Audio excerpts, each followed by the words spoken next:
people goes to bed with a hunger, at least a lot of population across the globe. And same time, we have the obese and various kinds of micronutrient deficiencies, what I was mentioning. Quantitatively we are producing, but unfortunately, qualitatively, the food is lack of various kinds of nutrition. So that is the health and the human side. Other side is about climate change and biodiversity loss, soil degradations, and environmental destruction. That means to balance these two things and provide food and shelter to the growing populations. So this year, 2022, we have witnessed the population reaching 8 billion, and we will be 9 billion by 2050.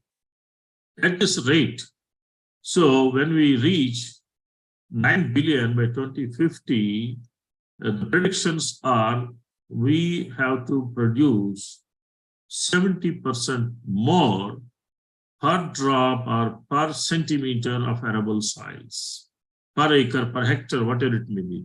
Then only we will be in a position to feed the growing populations. So the population growth and increased environmental concerns fuel the demand for biological agriculture and biological agri inputs. Why biological inputs? That is very critical. As I mentioned, so we have seen the environmental destruction on one side, health hazards on the other side. So not compromising on both the sides. That means food, what we eat, what we produce, and the environment, how to protect and how to produce more per square meter of arable land across the globe. The population increasing and the land is shrinking, and there is a demand other side for the quality food, not only the quantitative. Therefore, the quality food is required, food security and food quality. These are the two dimensions now our global agriculture is facing. We are able to produce sufficiently, but qualitatively, the food is nutritious, our food is safe. It's a big question mark. So therefore, globally, there is a demand for biological agri inputs, demand for residue-free food, demand for non-contaminated food. So therefore, the biological agriculture is now in forefront.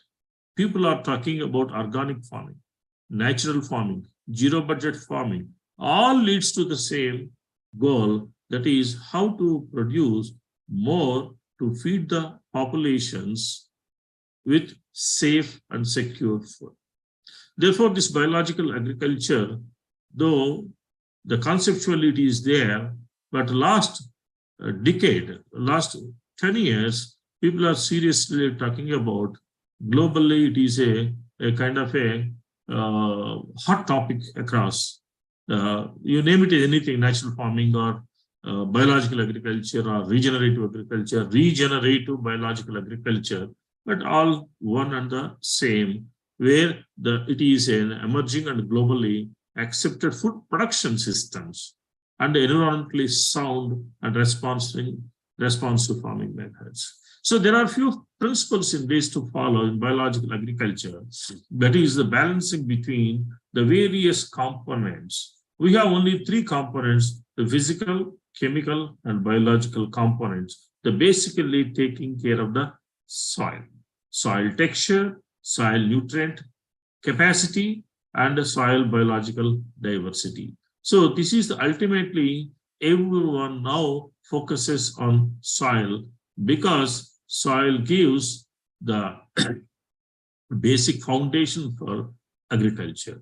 So what you feed, and people talk about the microbial strength and the soil analysis, soil texture, that means soil physical properties, soil chemistry and soil biological. Once you restore all these things, you have done 70% of it. The rest is all the managing the crop from pests and diseases, the irrigation agronomicals. So restoring whatever we have drained out. So we are taking out. See, unfortunately, the government giving is subsidies. Of course, now subsidies are getting reduced, but the farmers are most fond of using urea, DAP, etc., only to the macro fertilizers. But unfortunately, the secondary fertilizers and micro fertilizers, nobody is taking care. So therefore, the balanced nutrition is very important for the crops to grow and productively. So therefore, what is most important component of the soil is all the three. Apart from that, soil carbon and soil organic matter, it is also critical. So therefore, globally, there is a serious focus on how to improve soil health and fertility. That is the first place to occupy in biological agriculture methods. So now what we have discussed, because of the pressure from various corners on climate change, contaminated foods, and various pests and diseases, and there is a real concern to grow crops safely to produce safe food. So we need to be environmentally responsive, and also we should give equality for all the organisms dwelling on this earth. But we are selfish and we take care of ourselves. We forget about other flora and fauna of this earth. But this is the time to balance, and it is, people talk about Vasudhaiva Kutumbakam. So like that, we need to take care of everything. We need to take care of our soil, our environment, ourselves, and the fellow animals. So therefore, the balancing between the various components of the biosphere or ecosphere, it is the very important step to be initiated, taken care by all the people involved. So therefore, this biological agriculture is now being adopted by the most of the countries, the restoring the natural ecosystem, natural resources, and also whatever the imbalance right now at present, because of the monocropping, because of loss of diversity, and because of using extensive chemicals, we need to bring in balance between these three parameters like physical, chemical, and biological parameters, where the biological component is one thing where it contributes a lot for agriculture. So these biological components, what are they, and what are the components, and how these components are being used in our agriculture, and we will be discussing. So one is biological agriculture, that importance, that is their importance is there today to involve biological practices in agriculture, and regenerative agriculture, because there is a lot of degeneration happens in our agricultural ecosystem, as I mentioned, right from the soil to the atmosphere, food chains, food webs, water bodies, everything is contaminated. Therefore, we require to clean up all these things and bring back life to the soil, and the water we lost, that may be organic carbon, or nutrient content, or physical properties, or biological properties. We need to bring back all these things through regenerative agricultural practices. On the whole, we can caption it as regenerative biological agriculture, because biology is very, very important in regenerative agriculture. So as I already mentioned, global demand, there is a 70% to be produced more per hectare by 2050 to feed the people. So today, the consumer demands, all these years, we do not know, actually farmers are innocent, some are ignorant, they do not know what product they are using to protect their crops, and the severity on the human beings, and also the contamination of agricultural soils, contamination of our water bodies, and animal grazing, etc., etc. Now, slowly, awareness is increasing, and there is a demand from farming community also for the safe products. So therefore, there is a growing need also across the globe, and there is a demand for organic food. Basically, we can say residue-free food. And out of that, the most important thing is the soil. Soil health is public health, and one soil, one health, this campaign is going across the globe. So in entire biological agriculture or maybe regenerative biological agriculture, the first step is to focus on the soils. Now coming to the real global trend, what is happening across the globe? What are those biological components? It's not a theory. It should be put in practice. So talking about regenerative, organic farming, natural farming is not the textbook, it's not a theoretical thing. One should practice it. So practice means practically you need to implement the components of biological agriculture. Out of these components, apart from, we know in IPM also, we talk about cultural practices, mechanical practices, biological practices, chemical practices. So these are the four components which we are doing last maybe 35, 40 years whenever these IPM modules are implemented across the country. Therefore, now the global trend is towards biology.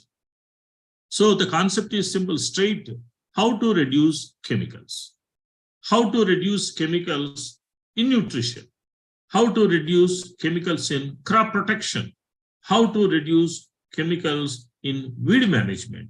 That is a single line agenda across the globe. So reduction of these chemicals, and in place, you can use the rest of the practices, maybe as I mentioned about theoretically, maybe the cultural practices, mechanical practices, biological practices. Lastly, as a last resort, we can adopt the chemical practices. So now, if you talk about these biological practices, you require to have a tool in your hand, a delivery system in hand. So therefore, across this agriculture, in the universities or the research labs or the private or public institutions, people are talking about innovation of the new type of delivery systems, new type of products. So they are less toxic, more eco-friendly. So these are products which you can categorize in two groups. One is organics. That means they are derived from either plant, animal, insect, microbial derivatives, and also extracts from the plants for the crop management. What is a crop management? Protecting the crop. So from abiotic and biotic stresses. Abiotic stresses like temperature, or maybe hot or cold, drought tolerance, salinity. So protecting the crops from abiotic stress and also biotic stress like diseases, maybe the weed pressure, or maybe the insects are from diseases caused by virus, bacteria, and fungal. So therefore, these organics are going to play a major role in future agriculture. At the same time, the microbes are in limelight. Some insects are in limelight. They control naturally and they help the plant naturally with their association. So the microbes are ubiquitous in nature. They are present everywhere.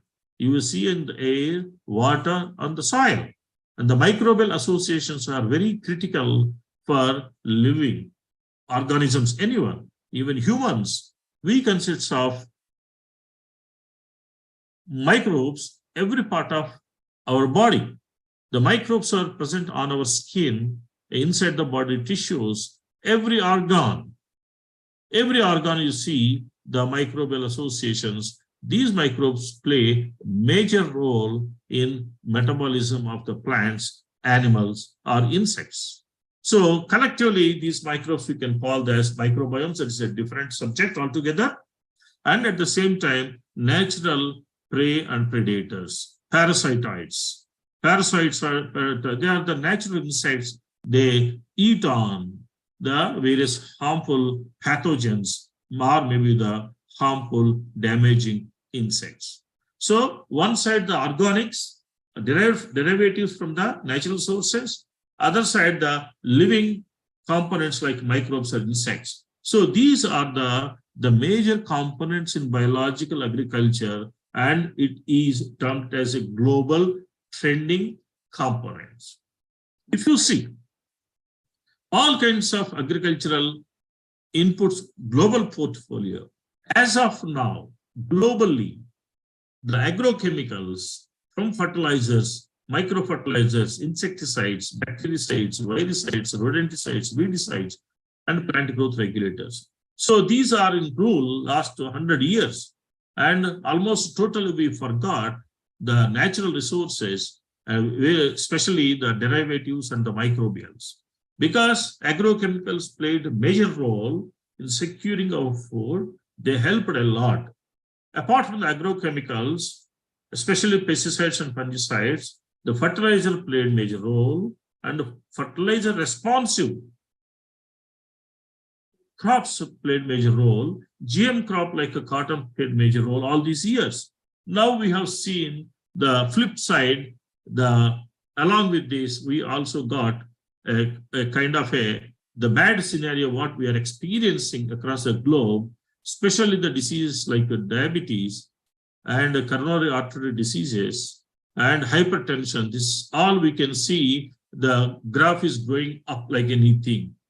Today, if you see any person beyond 30 years, 35 years, we will never see any person who is not having consuming a tablet today. That is the flip side, what destruction happened to the humans as well as environment. Therefore, there is a great demand now for the safe agriculture inputs derived from organics and also the microbials. Like parallel to all the chemicals, today we have strong alternatives for the chemicals from the biological sources. So if you can use these biological components, so certainly, so we are going to contribute to the environment and also the human by giving the safe and secured food. So here there are the components which I have mentioned, the biomaterials. These materials may be, as I mentioned, already extracts, metabolites, or microbes, or plant parts, or animal parts, or insect extractions.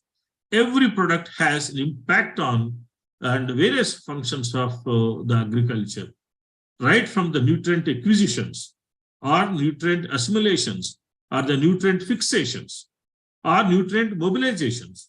So these are the phenomenon functions, and also helps in insect and pest control, abiotic stress tolerance, and also the phytoremediation, end of the day carbon sequestration. So this is a very important component today, and so it is the high time to trap and hold atmospheric carbon dioxide components in our agricultural soils. So therefore, now people are talking about carbon footprint as well as the carbon credits. So a huge resource of carbon dioxide and its components present in the atmosphere. And at least we need to trap and bring back that carbon dioxide into our soil. That is capturing, sequestering this in green plants and also the soil. That leads to building soil organic carbon that ultimately replaced by the microbial diversity, and that ultimately in turn helps the plants to grow and thrive.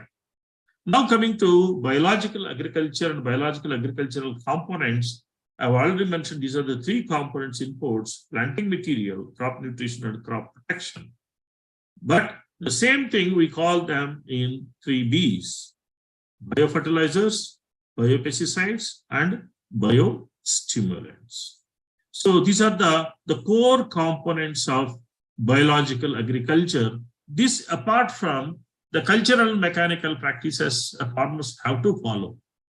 So there is no input. Cultural practices, there are many cultural practices, right from irrigation to plowing of the land. There are several cultural practices listed.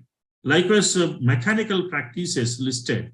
So then coming to the biological practices where the biological components play a major role. Those biological components we termed as 3 Bs: biofertilizers, biopesticides, and biostimulants. So these are the various kinds of products which are already listed, regulated, and sold in Indian market. It is Indian market, especially the biological portfolio, is growing at 15 to 17% CAGR. It's great. On the other side, and the chemical inputs growing only 2 to 3%. And sometimes there is a decline. So the biological components growing straight from once upon a time, it is only 2 to 3%, now to 15 to 16%. It's a wonderful growth. Therefore, all the audience here, so think of biological inputs if you are in agricultural space. It can be an agricultural service or a manufacturing, innovations, or producing and selling of the biological inputs. I can say the next entire decade, this decade and next decade is for the biological agriculture, the regenerative agriculture, organic agriculture, or natural agriculture. And there is a first place for biological components. They're huge. I will show you the arable land in our country and how much biological inputs we are producing today, how many manufacturers there we have. We are still in nascent stage, and we are catering very meager percentage of our what we call agriculture.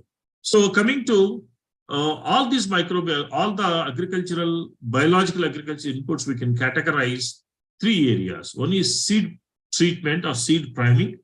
Second one is soil applications. The third one is foliar applications. So for seed treatment, as mentioned, there are functions are there. If you treat the seed with the biological component, that may be a microbe, that may be a organic extract, or that may be a microbial biostimulant, or maybe a metabolite.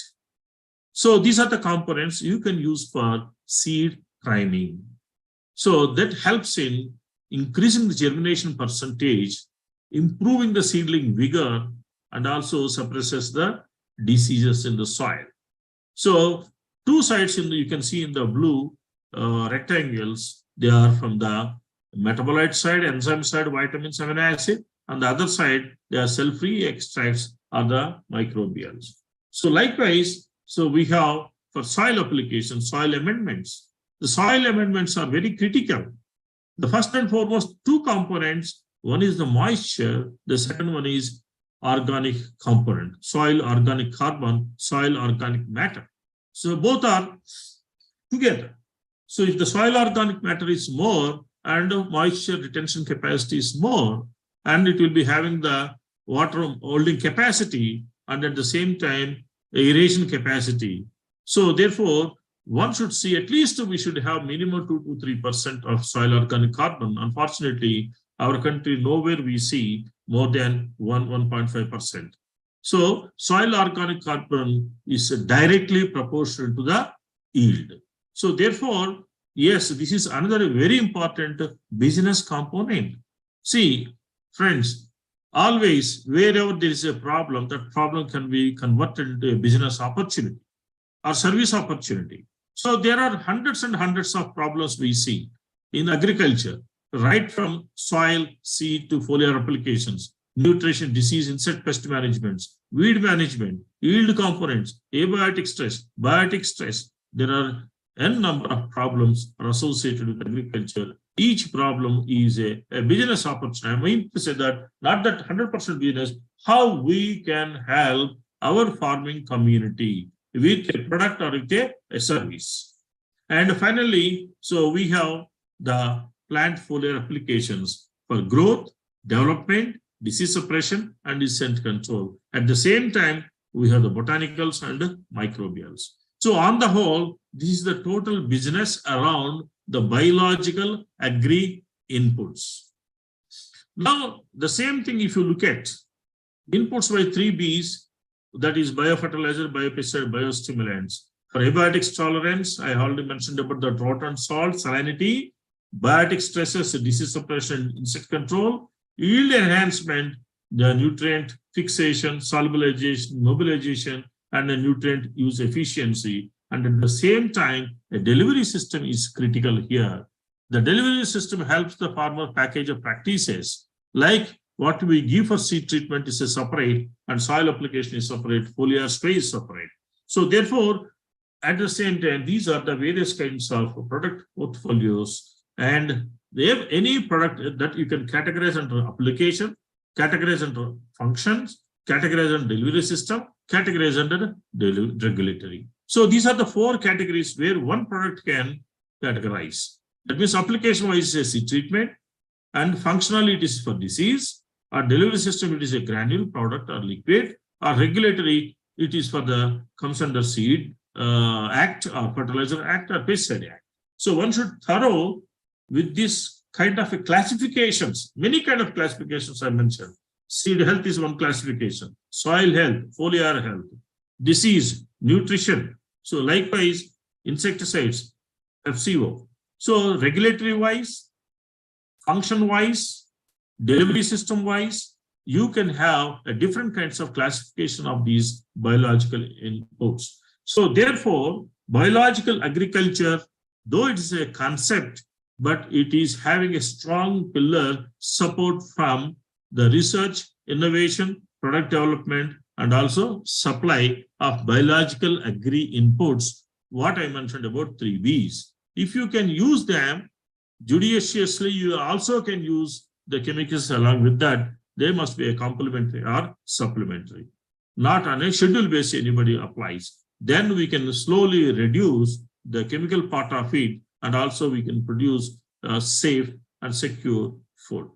So that is all one part. First of all, we discussed about what is biological agriculture, organic agriculture, then the components and what are those products, etc., and the regulatory framework. Now coming to the organic acreage. So currently about 60 million hectares under organic cultivations.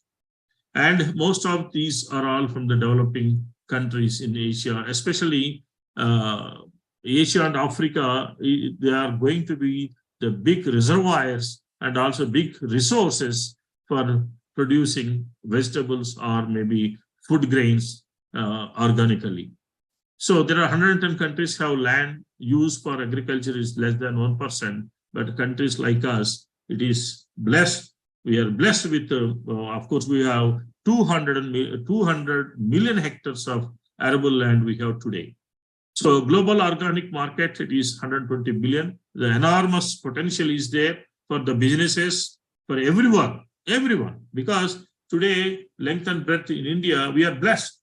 We have excellent resources, climate conditions, diversified climate conditions, soil moisture, the soil. We are blessed with the soil. You know, some places where there is no soil at all. You know, soil is nothing but the upper crust, upper layer of the earth. And some countries, soil is only 1/2 inch and 1 inch. We are blessed. We have sometimes meters of soil. Therefore, we need to protect. That is what actually that is the wealth of our country, and that what we have to once again give back to our children, our next generations very safely. So therefore, we need to protect our soils. If the soil is protected, definitely we can safely feed the growing population.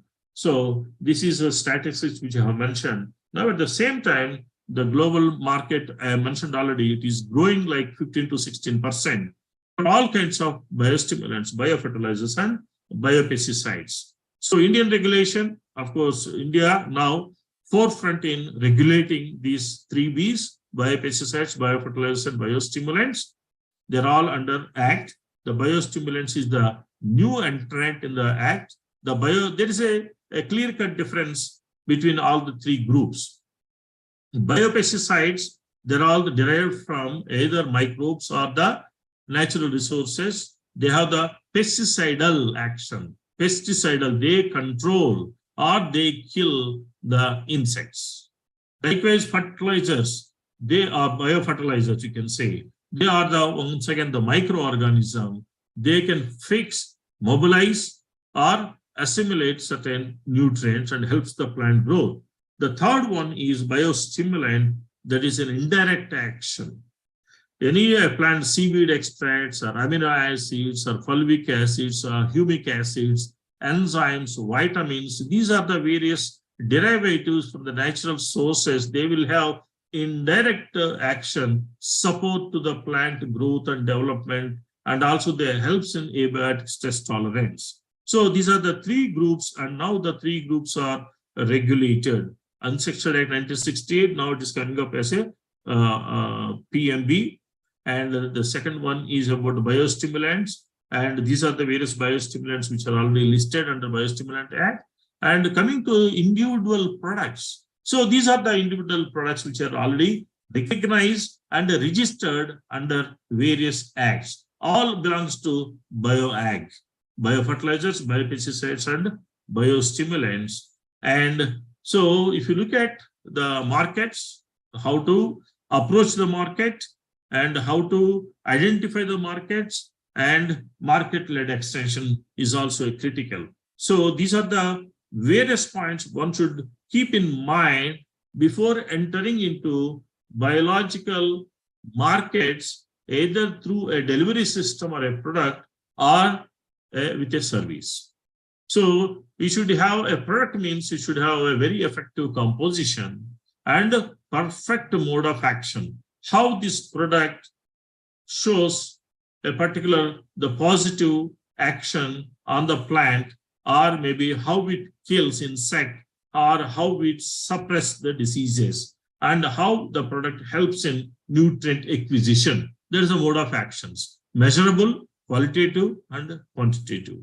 And at the same time, product should fit into farmer's package of practices, and also a delivery system, shelf life, and also crop specific, the pricing, cost benefit ratio, reach through distributions, and registration. So these are the various things required. And I have mentioned here an interactive model, how to integrate the biological components, how to involve the various stakeholders, both the living and non-living in the sense, the farmers, our staff, dealers, and the manufacturers. So these are the very vital components. At the same time, products and their problems.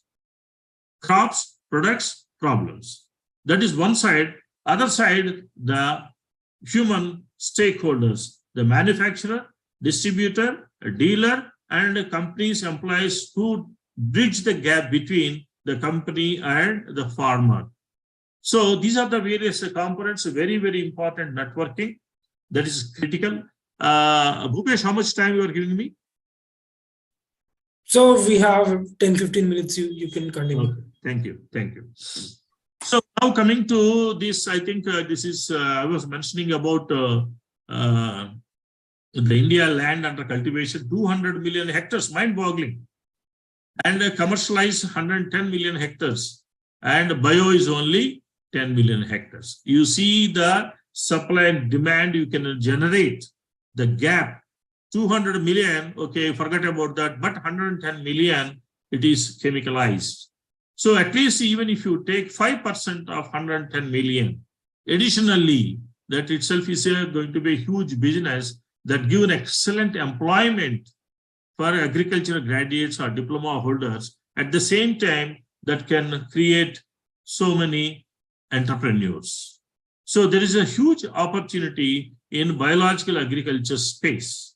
And coming to biofertilizer consumption is only 10,000 metric tons. Requirement is 18. I think it is numbers are not up to the mark, but we can have the 100-fold requirement, 100-fold requirement, because we are into this. And this business last 30 years, we have seen the kind of what you call gaps in this business. And India chemical fertilizer consumption 60 million metric tons, and the chemical pesticide consumption is 60,000 metric tons. So that means even if you create a new business or take or convert some existing business, that itself is a big business opportunity. So therefore, I'm touching on almost all kinds of aspects under biological agriculture, and the formulation and adaptation strategies are very important. The formulation of compatible strains, that is in terms of microbes, delivery system already mentioned about, maybe a tablet or liquid or powder or a granule, and introduction through soil, or maybe sometimes injections works for endophytes, or maybe the soil applications, foliar sprays, granular applications. So these are the various kinds of delivery systems one can make. Now the role of agri-input industry. So agri-input industry, that's mostly the manufacturing and service industry, where it can generate the biggest employment generation in this country, biggest. agriculture. 60 to 65% population still depends on agriculture. That is nothing but employment generation. Maybe self-employment for farmers, but the thousands and thousands, I can say the lakhs and lakhs of people are depending on this in supply chain, manufacturing, service. So that is a huge opportunity, especially, and this is those who want to enter into this bio-ag business. So here is the model. One should have at least a technically qualified graduates. You can start with the R&D, or you can be a manufacturer, or you can be a distributor. So extension work, growers, sellers, and consultants. So these are the 4 pillars for Agri, BioAgri business. And this is what the quotation: action, acceptance, and adaptation. So this is the what you call conversion of agriculture soils more organic, preparing farmers to accept low productivity, because we know Sri Lankan episode, what happened where the government immediately wanted to introduce organics and abolish using of all the chemicals. Nothing happened suddenly. So anything should be done very gradually. Once any farmer wanted to convert his chemical agriculture to biological or organic agriculture, so what happens? Suddenly he may lose productivity, and suddenly he may experience diseases or insects, but he doesn't have any what you call equipment or maybe a product to control organically in the sense. Therefore, farmers may experience low productivity in the initial years. For that, the farmers should be prepared for it, or government may compensate it. So it is a kind of understanding between public-private sectors where the consumer really demands for organic, he has to pay more. And at the same time, farmers have to prepare for low yields. So during that time, maybe 1 or 2 years, farmers will have fully acquaintance in association with how to handling a crop or a problem or productivity. So therefore, initial stages, there will be a problem in protecting the crops and also low yields. The last component in this is the agripreneurs. So now I think I saw around 275 people now listening to this. I do not know how many are interested in academics, pursuing higher studies, or maybe joining as a, what do you call, maybe techno, as a students, or maybe for jobs, or some may be entering in distribution of fertilizers or pesticide. Some may convert themselves as an entrepreneurs. So this is for especially for the entrepreneurs who develop a product, or who manufacture a product, or who give service to the farming community. So these are the very important 360 degrees. These are the only 4 components in agribusiness. The first and foremost is research and development. The second is production or manufacturing. The third one is sale and marketing. The fourth one is services. So these are the 4 business. Each one is a business vertical. This is 360 degrees of agribusiness. And one company may be having all the 4 verticals, or maybe 3 verticals or 2 verticals, even single vertical. A company can do sales and distribution. A company do services like drone services, irrigation services, plowing services. There are so many types of individual services are there now in the market.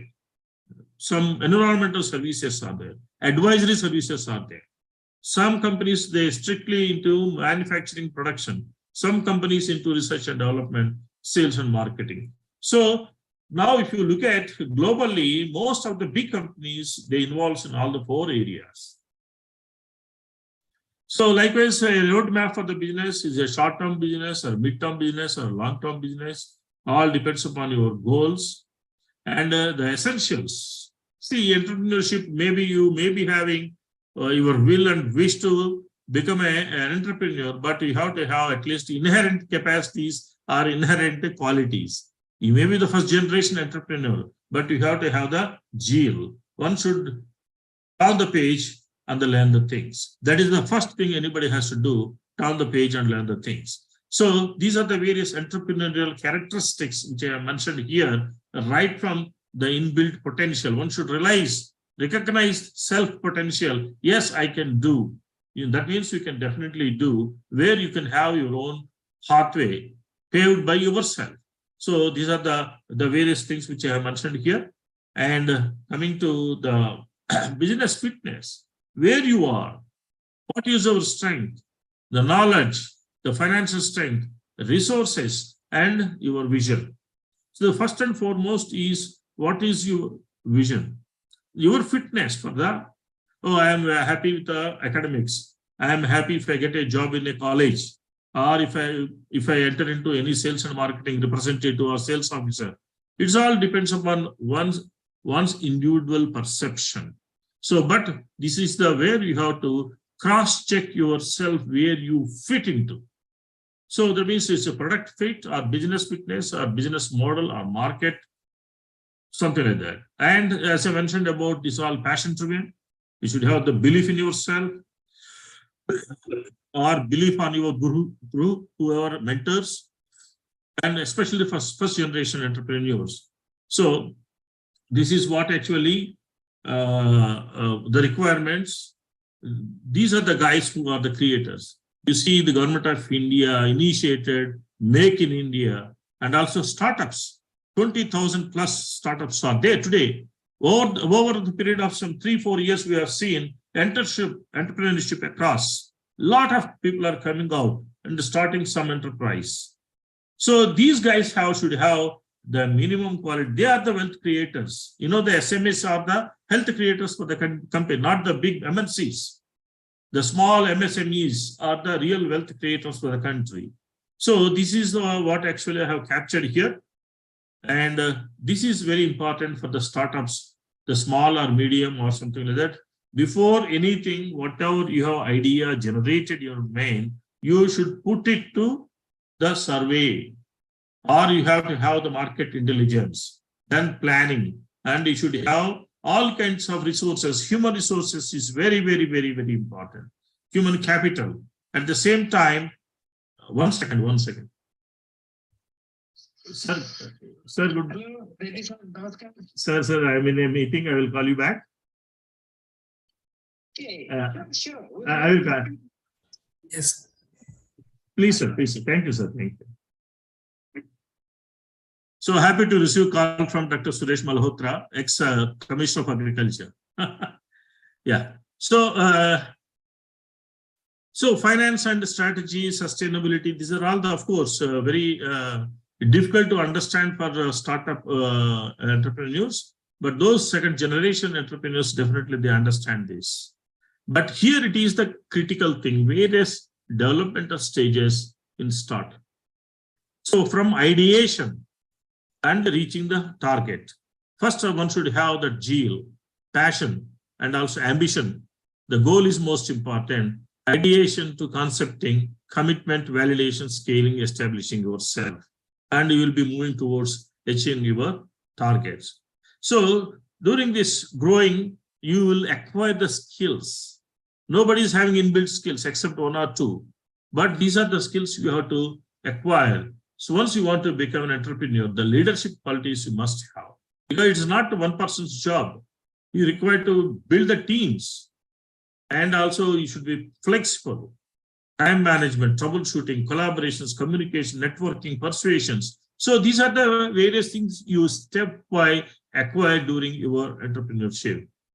And business success mantras, people say that, but every business has its own models, business plans, revenue models. Of course, I will be having one slide about that. But only thing is, you must be, optimism is a critical thing. And a motivational factor always, self-motivation may not be correct here in this case, but motivation from your seniors, or motivation from your friends, motivation from your family, and motivation from your gurus. That is a very, very critical element. And these are the business complex, especially in agriculture. There are problems. Those problems I already mentioned about, you convert them into business opportunities. Everything is an opportunity. Weed is an opportunity. Insect is an opportunity. Pathogen is an opportunity. Climate is an opportunity. And the soil erosion is an opportunity. So that means you have lot of work to do. And that work you convert into a business model. And of course, this is financial planning, etc.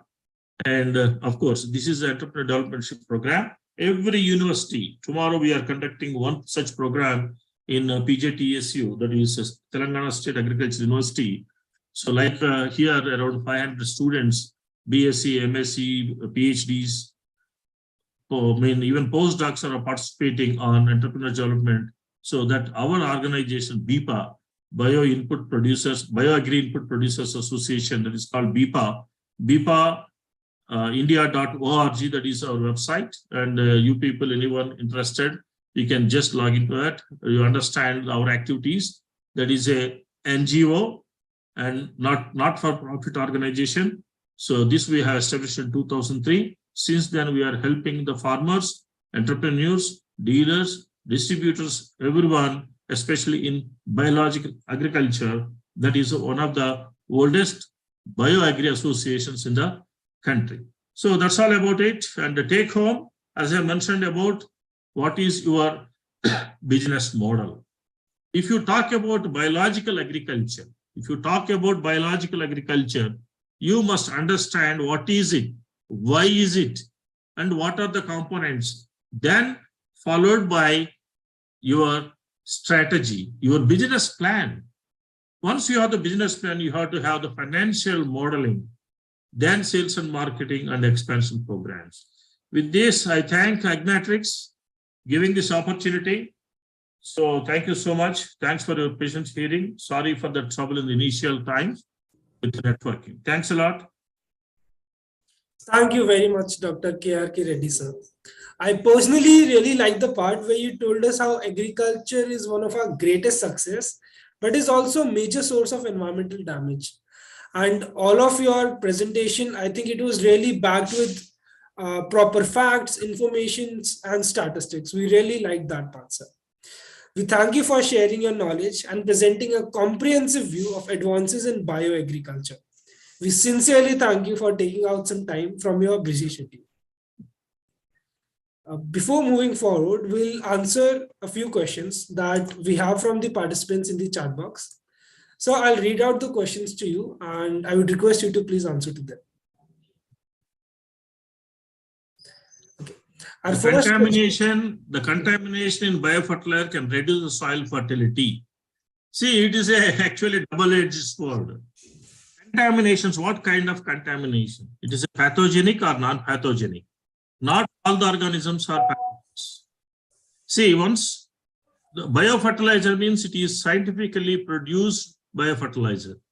That means companies definitely never allow contaminations. Even the contaminations are allowed some percentage, those are non-pathogenic. Therefore, according to my experience, these contaminations, even though they are there at lower quantities, they will not reduce the soil fertility. The second is, what is sustainability of bioagriculture methods in terms of growing experiments of food in view of population growth? Yes, it's a big question always. As I told you, we need to adopt it slowly, not at once. We have seen Sri Lankan disaster. At once, no possible, because there are many factors in this case. Initially, the mindset of the farmer, no farmer is ready to sacrifice his crop right now, because the farmers are small and marginal, resource poor farmers. They don't mind to go for chemicalization agriculture. They don't mind to, in fact, actually expose to the chemicals, because end of the day, feeding their own family is critical for them. So therefore, I mentioned somewhere that the government should be in a position to compensate the losses. The initial stages, definitely there will be a low yield. Some diseases and insects, we cannot eradicate them immediately. Therefore, sustainability comes over the period. If you start implementing these sustainable agricultural practices, maybe the down the line, maybe third year, 4 years, you will reach that sustainable stage. That too, there are so many intricacies because small and marginal farmers, and unless until farmers of a particular village collectively adopt these practices, it's very difficult to manage single small farms. Then the third question, how to convince a marginal farmer, okay, to adopt biological agriculture in terms of cost analysis. Yes, I have already mentioned about this is very difficult. Unless until he see the profits, he will not adopt. Seeing the profit means in the first year itself is impossible. People may sometimes get it, but the percentage of success is very, very less. Therefore, the farmers have to compromise on the yields, and that can be at least substantiated by in terms of some kind of a subsidy by the governments. Does biological inputs offer same productivity to farmers as chemical inputs? Can it? You see, it's all around the same question. This question is, especially unless until you takes care of the soil. The soil is the first and foremost important component to be taken care by any farmer to enter into organic production. Once he takes care of the soil, automatically soil gives strength to the plants, and the plants may tolerate abiotic and biotic stresses. These are all, once again, having the cascading effect. Any more questions? Yes, sir. We have Mahindra with us. Yeah. He'll be Hello. asking. Mahindra, can you switch on camera as well? Yes. Yeah, I just a minute, sir. Camera, can I open it?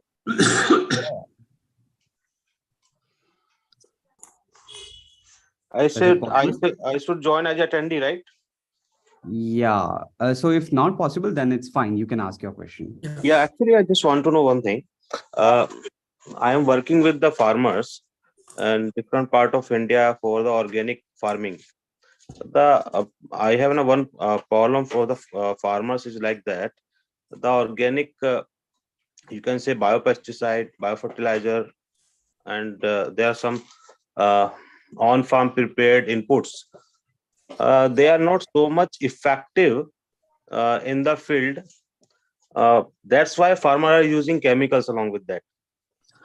So my question is that is any institution, ICR related agencies, they make some type of product which can you can say which can implement and apply in the field and farmer get certified, Yeah. get satisfied.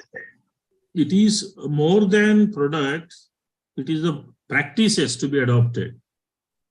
Product may be good enough, the product may be potential, but unless until the product is used in time.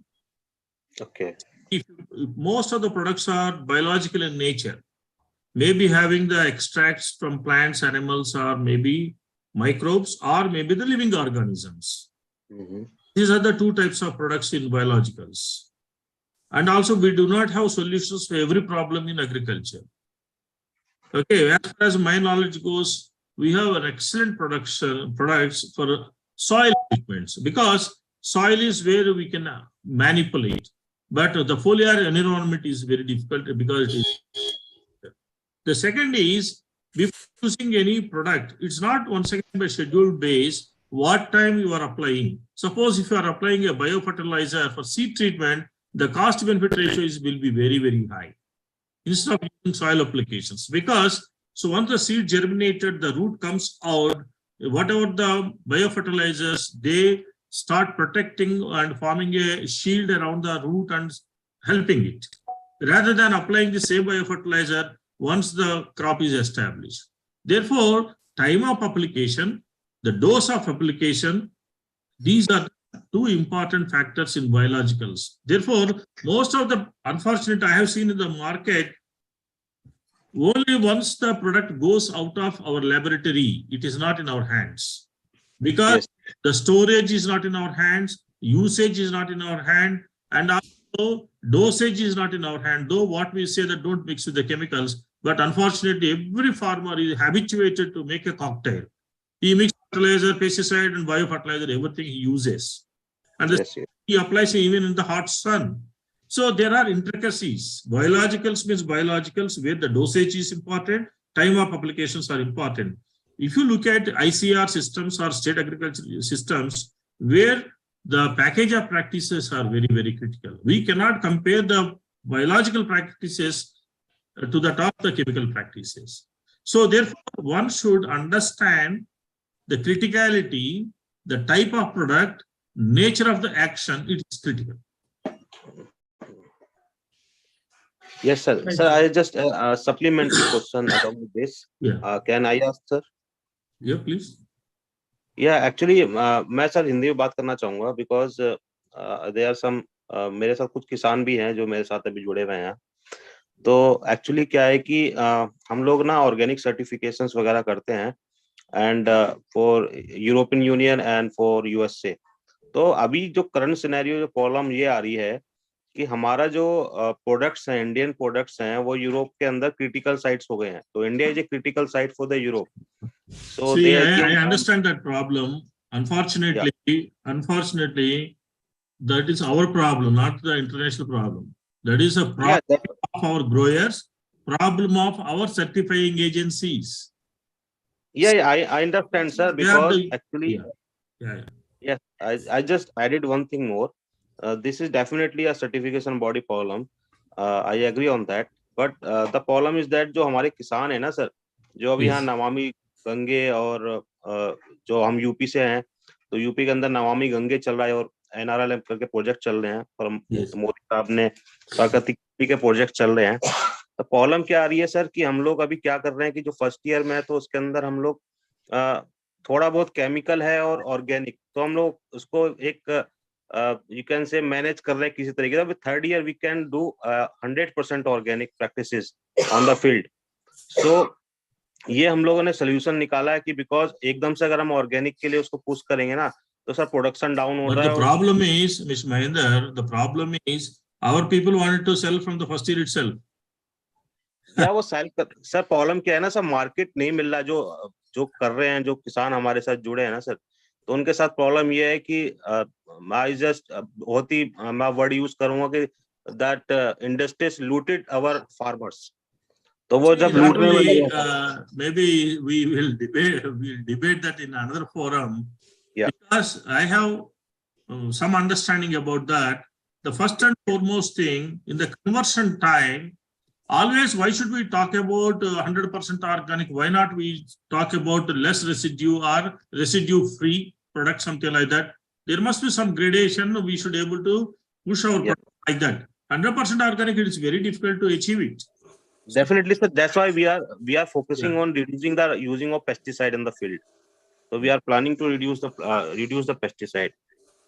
Yeah, that's good. That's good. Definitely we can do that. Because see, in some cases where the pesticides, I have seen one company, Indian company, growing cotton in Uzbekistan, Yes. without or maybe less pesticides, and the pesticides and pats are thriving well in the cotton field. Yes, sir. These farmers should learn, okay, let us see 1 year wait, let us not use deadly chemicals. Only chemicals with a post-harvest index. Okay, I should stop using these products 30 days or 40 days before harvesting. Yes, sir. Treatment is required, that kind of thing. Definitely, sir. Definitely. Yeah, please. Thank you, sir. Thanks for your advice, sir. Thank you. Hi, sir. Can you please turn on your camera if possible to we want to capture this moment as well. Okay. So yeah. Okay. Sudhanshu, you can ask your question. Love, can I ask my question? Yeah, please. Why not? Yeah. First of all, ladies, Sudhanshu, is it possible for you thanks. to? Yeah, Sudhanshu, is it possible for you to turn on your camera as well? How can I do that? I am I'm looking for this. So are you getting the option or not? Not really. That's why it is difficult. Then it's fine. Then it's fine. So first of all, it's a great session, Reddy sir. The knowledge dissemination we have received, it's amazing. I am just complimenting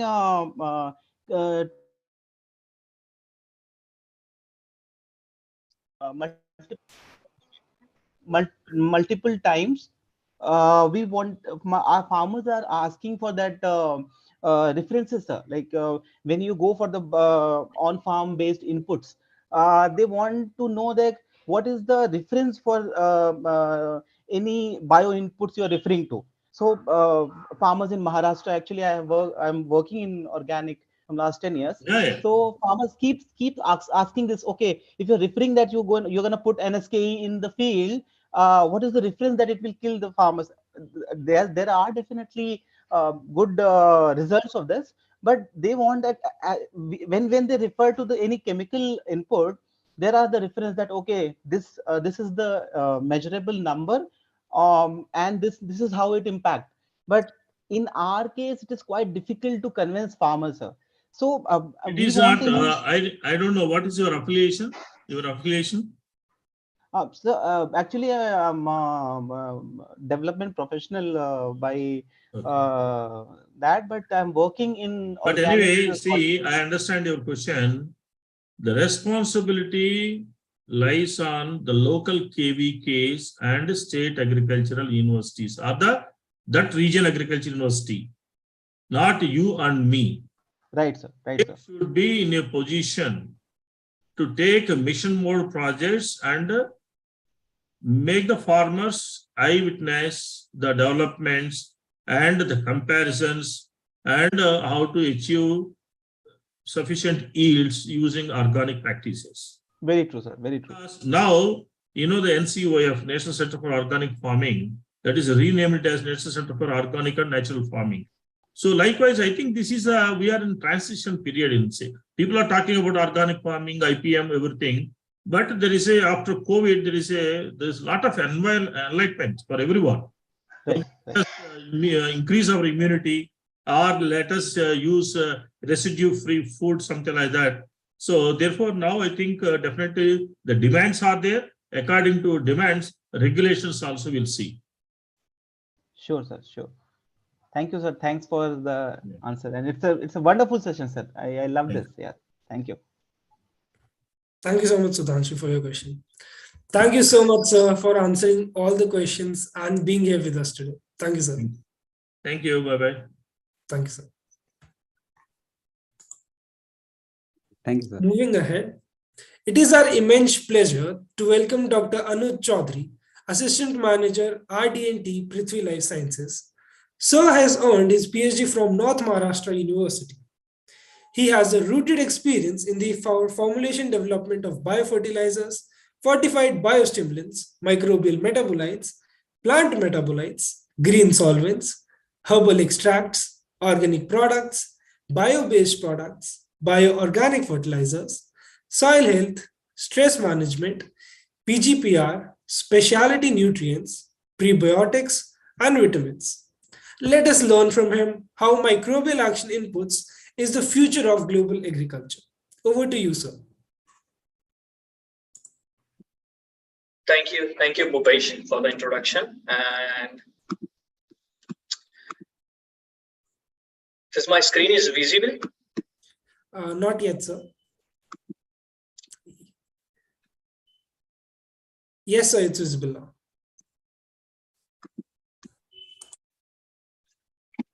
Hello. It's okay?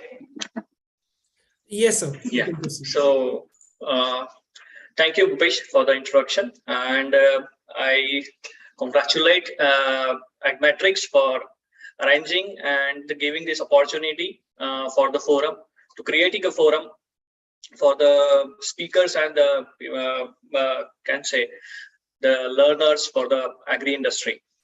Moving towards the first module by my presentation by Dr. Reddy sir, it was a great learning to the overall participants. Just biting a part of that. Moving ahead, what Reddy sir explained in the overall agriculture and biological inputs, I am taking further the future, that is a microbial agricultural inputs.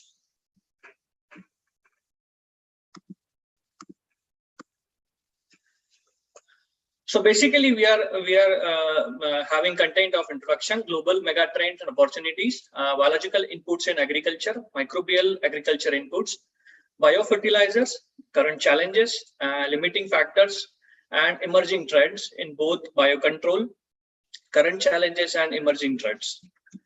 As we are working on Preview Lab Sciences, reclaiming the future through the sustainable agriculture. So we are having some beautiful AV for that.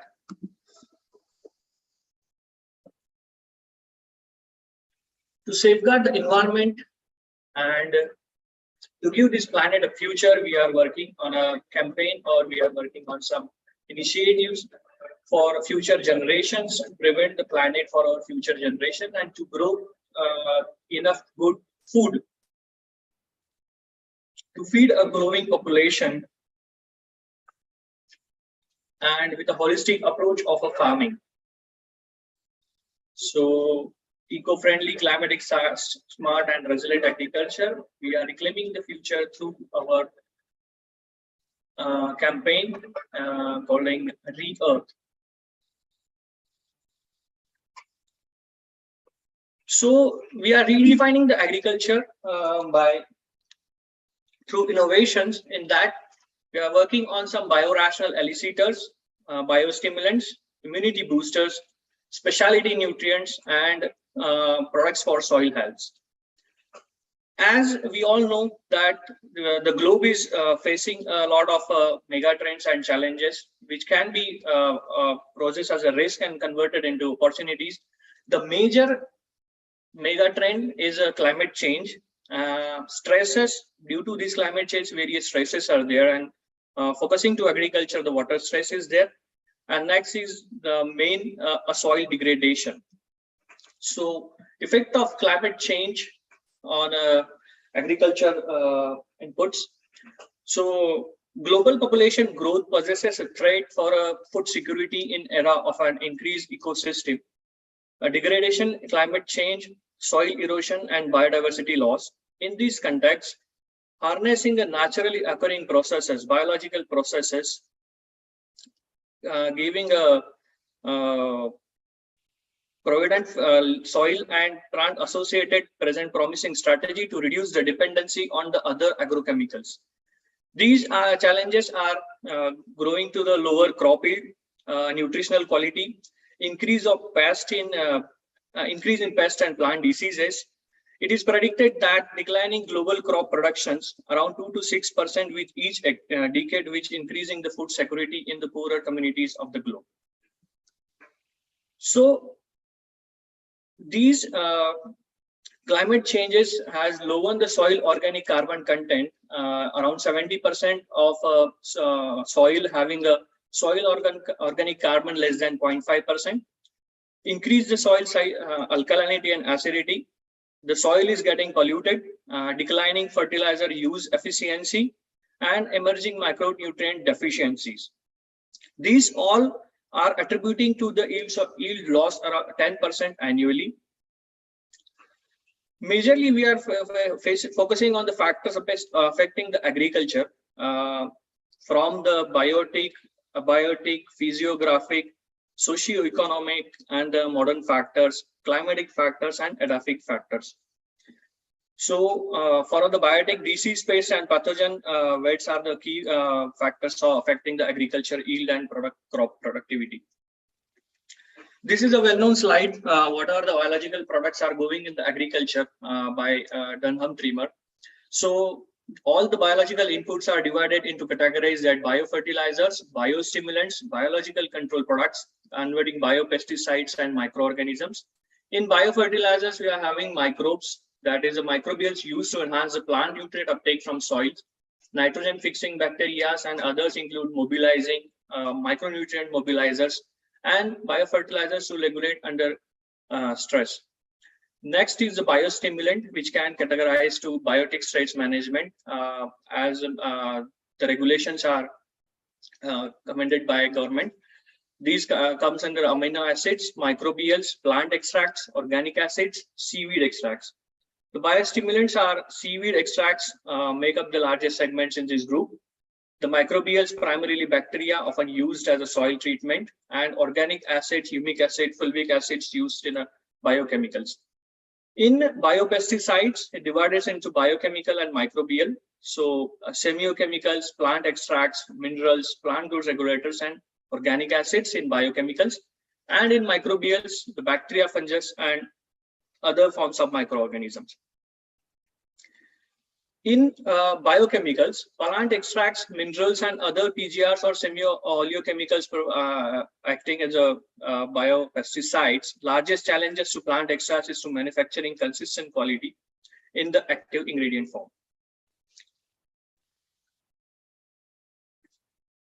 So to control these products, as mentioned by Reddy sir, 3 Bs, biostimulant, biofertilizers, and biopesticides. The Fertilizer Control Act, renamed as Fertilizer Inorganic, Organic, Mixed Control Act 1985, it presents the specifications of biofertilizers, organic fertilizers, biostimulants. It gives a tolerance limit, sample roll methods, and method of analysis, basically for the biological inputs. And for the biocontrol, the specifications of biopesticides, tolerance limit, sample roll, and method of analysis given by the Insecticide Act, which is governed by CIBRC. Moving towards the biofertilizers, it is predicted that the biofertilizers market is growing by the rate of 11.9% in these decades from 21 to 26. The global biofertilizer market is expected to grow, compounding to the annual CAGR of 11.9 and reaching to a market size by $4.5 billion by 2026. The market was valued as $2.6 billion in 2021. So we can see that from these, the predictions are given in the form that the market is having only 2.6 billion, growing to around 4.5 billion in these 6 years. The major factors or the major contributions are the legumes, which are 46% in this market in 2021. The next are the nitrogen fixers. Basically, the crops drivers has been a soybean, 34% of the market in 2021, which continues to be a main in this market segment. So the major share is 71% hold by the field crops, which are dominating this market. And among microbial type, Rhizobia products are the most used, with Bradyrhizobium dominating this main species, 38% of the market share hold in 2021. The final impact of these new technologies, biofertile technologies beyond the segment, will have significant impact on fertilizer industry and the new trends in carbon economy as well as a regenerative agriculture. As we know that biofertilizers are commonly classified based on their nature and based on their functions and group. The bacterial, algal, and fungal. In bacterial biofertilizers, nitrogen fixers, phosphate solubilizers, algal are nitrogen fixers, and fungal nitrogen fixers.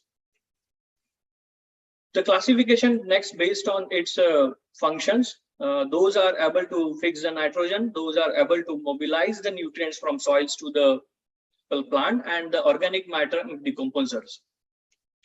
This is the basic mechanism of nitrogen fixer biofertilizers, that the nitrogen fixation, phytohormones, and acetylcholine deaminase, water-soluble contamination, phosphorus solubilization, and potash solubilization, and siderophore production.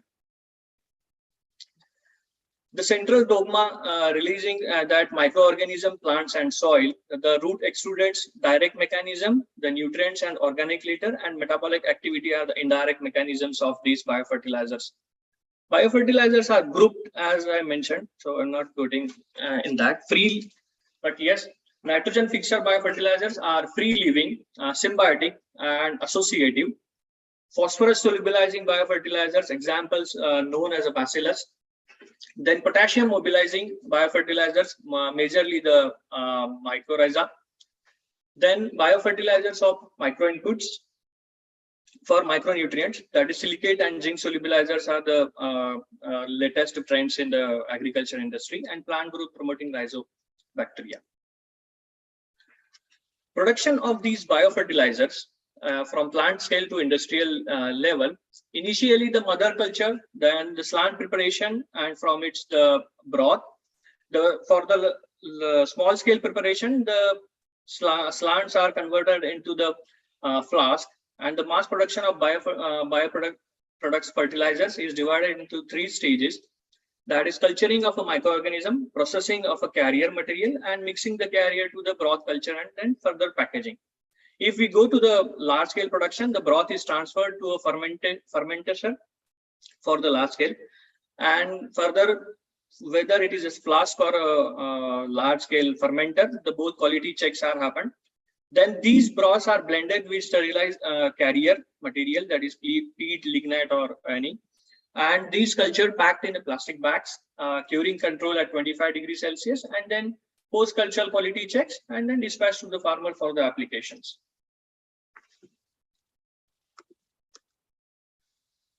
The next segment of these biofertilizers is mycorrhiza-based biofertilizers. The association between roots and fungi are called mycorrhizae roots. It forms a symbiotic and mutualistic relationship between soil and fungus and plant root, including angiosperm, gymnosperm, and peritypes. These are between roots and plants. It increases the supply of water and nutrients to the plants from the surrounding soil. So the mycorrhizal infection acts as a pumping station for the nutrients to the plant. It particularly enhances the phosphorus uptake and also contributes to the selection of absorption of immobile zinc and copper, and mobile the sulfur, calcium, potassium, and other nutrients. It helps in the secretion of plant growth hormones. Also, the mycorrhizae help to plant to cope up with biotic and abiotic stress, as it supplies the nutrients from soil to the plant. Overall, the mycorrhizae-based bioproduction market has predicted to the growth of 16.8%. The North America and Europe are the largest players in this market, while mycorrhizal-based fertilizer is growing rapidly in Asia Pacific owing to the increasing demand in India, China, and other countries.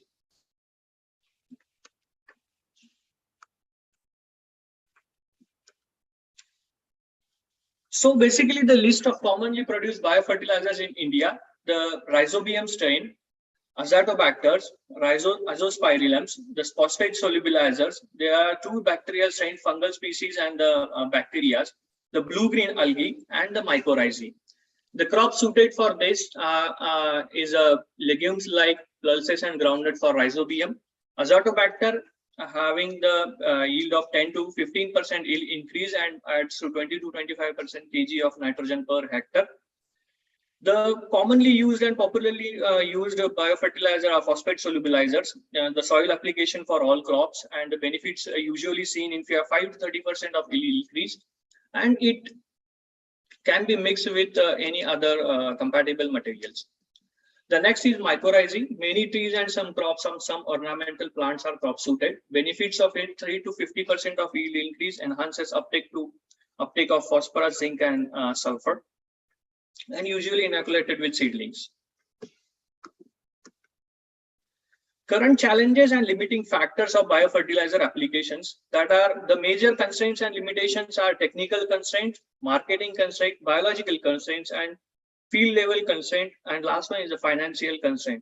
In technical constraints, the unavailability of suitable carrier material, lack of skilled and staffed production units, and some for that identification of selection of appropriate economical carrier, and to maintain its shelf life and effectiveness of biofertilizers, and skilled staff should be hired. Next is the marketing concern of lack of regulation and standards on biofertilizers, limitation transportation and storage facilities, poor and incomplete labeling, and lack of promoting network. So it was recommended that necessary legislations and monitoring biofertilizers done by the agencies, proper labeling should be done by giving the genus name and all. Wide publicity of biofertilizers should be done through scientific trainings and fair exhibitions of media. The biological constraints includes the genetic and physiological traits and the formulations, and field level constraints are soil conditions and the different geographic traits of the application trait. The emerging trends in biofertilizer product development that covers the product development strategies have shifted from single strain to microbial consortia inoculation. In this, the first is a new culture-dependent method, that is culturomics, to cultivate the previously uncultured. These techniques are evolved to cultivate the previously uncultured membranes of the human gut microflora and converted this technology to agriculture. The main objective of this technique is to suppress the culture of fast-growing and highly abundant species and to promote the growth of fastidious and less abundant microorganisms. Next to these is the plant-tailored culturomic techniques. This contains the combination of culturomics with the plant-based media. As we all know that the microorganisms are grown on the nutrient agar and R2A and LB media, but the plant-tailored culturomics techniques have associated with the microbes to plant material or rehydrated juices or powder, so that it creates the environment same is in the agriculture field, in-field environment. To promote this selection, the Komodo, that is no media database, is involved. It includes around 18,000 of strain media, combinations of more than 3,000 media variants and compounds, concentration that can be used as a guide for developing suitable lab media for growing microorganisms, which are isolated using this culturomics technique. The next is creating synthetic communities. It is also known as a creation of artificial microbial consortia or synthetic communities.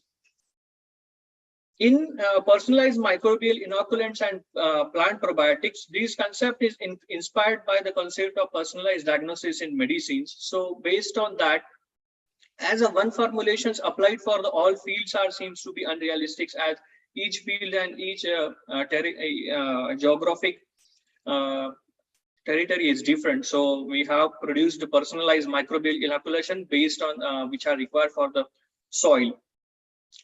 The next category is biofilm forming biofertilizers.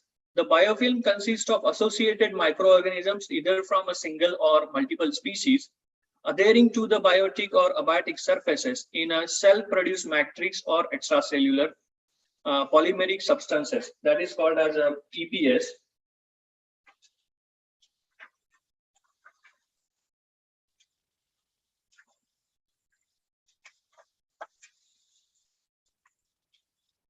This matrix provides the structure and protection by which microbes have the ability to chemically link with each other by quorum sensing and work as a one unit.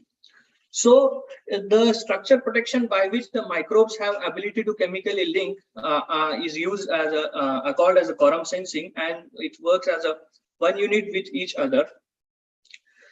The microbial communities such as bacteria and fungi can form a biofilm on abiotic surfaces such as minerals, water, air interfaces, and organic matter present in the root system, rhizosphere, in an important trait that prevent microorganisms from being detached from the plant root by the various nature processes.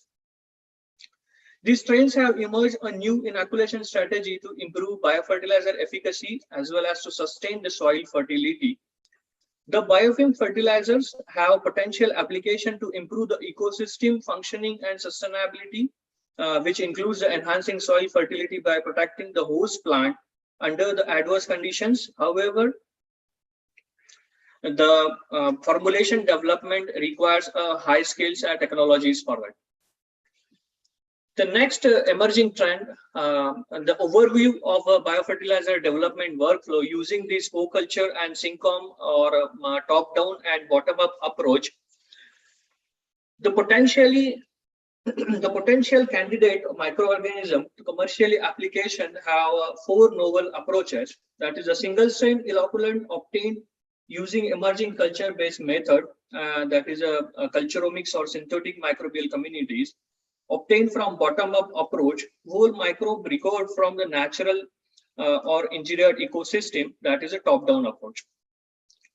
The prebiotics obtained from root exudates following the initial stages of bioprocessing, that is in vitro testing, and selection of inocula, that is a prebiotic required for a proper formulation to ensure shelf life and protection. Finally, the product pre-commercialization steps involve the trials under controlled condition, that is a grow chamber or greenhouse, and uncontrolled field condition, that are the on-field application. The production scale up to a commercial scale, which are compatible with a proper biosafety screening testings, that is a toxicity and pathogenicity, and then compliance with existing regulations. This is a basic overflow of biofertilizer emerging trends. The new, not only the formulation and the microbial screening, but also we have to think about the new formulation delivery methods. In this, the emerging trends is the polymeric hydrogel. Currently, the practices are using of a peat, rock phosphate, charcoal, lignite, vermiculite, the different types of clay, diatomaceous, talcum, and cellulose in a solid formulation, and majorly glycerol in a liquid formulation. So this has to change to a polymeric hydrogel. Basically, a polymeric hydrogels consist of a cross-linked polymers, polymer chain, which are high affinity for water that are used for a variety of technological applications. Recently, the several naturally occurring polysaccharides or synthetic, that is polyacrylamides polymers, have been widely used for microbial encapsulation in research trend. But yes, it has to be evaluated in the on-field levels. Though yet it is alginate have been a particularly attractive, especially in biomedical applications due to its structural similarity and extracellular matrices in living tissues. So these alginates are attracting the researchers to the agriculture encapsulation of products for enhanced shelf life and its effects, the slow release effect. In addition to these recent developments of formulations, the next trend includes the entrapments and microencapsulation, the nano-immobilization and microbial bioinoculants, and biofilm, only mentioned by biofilm-based fertilizers. In this, the biofertilizer application, the microbial cells are entrapped with the alginates and allows a gradual and slow release of microbial inoculants. The microbial inoculants in the soil, which are sticky in nature and ultimately may help the microbial cells to easily adhere to the whether it is a seed applications or it is in soil applications, to resist the environmental stresses. So it is well known that the alginate beads used for encapsulating plant growth promoting trichoderma and higher survival rates on freeze-dried encapsulated.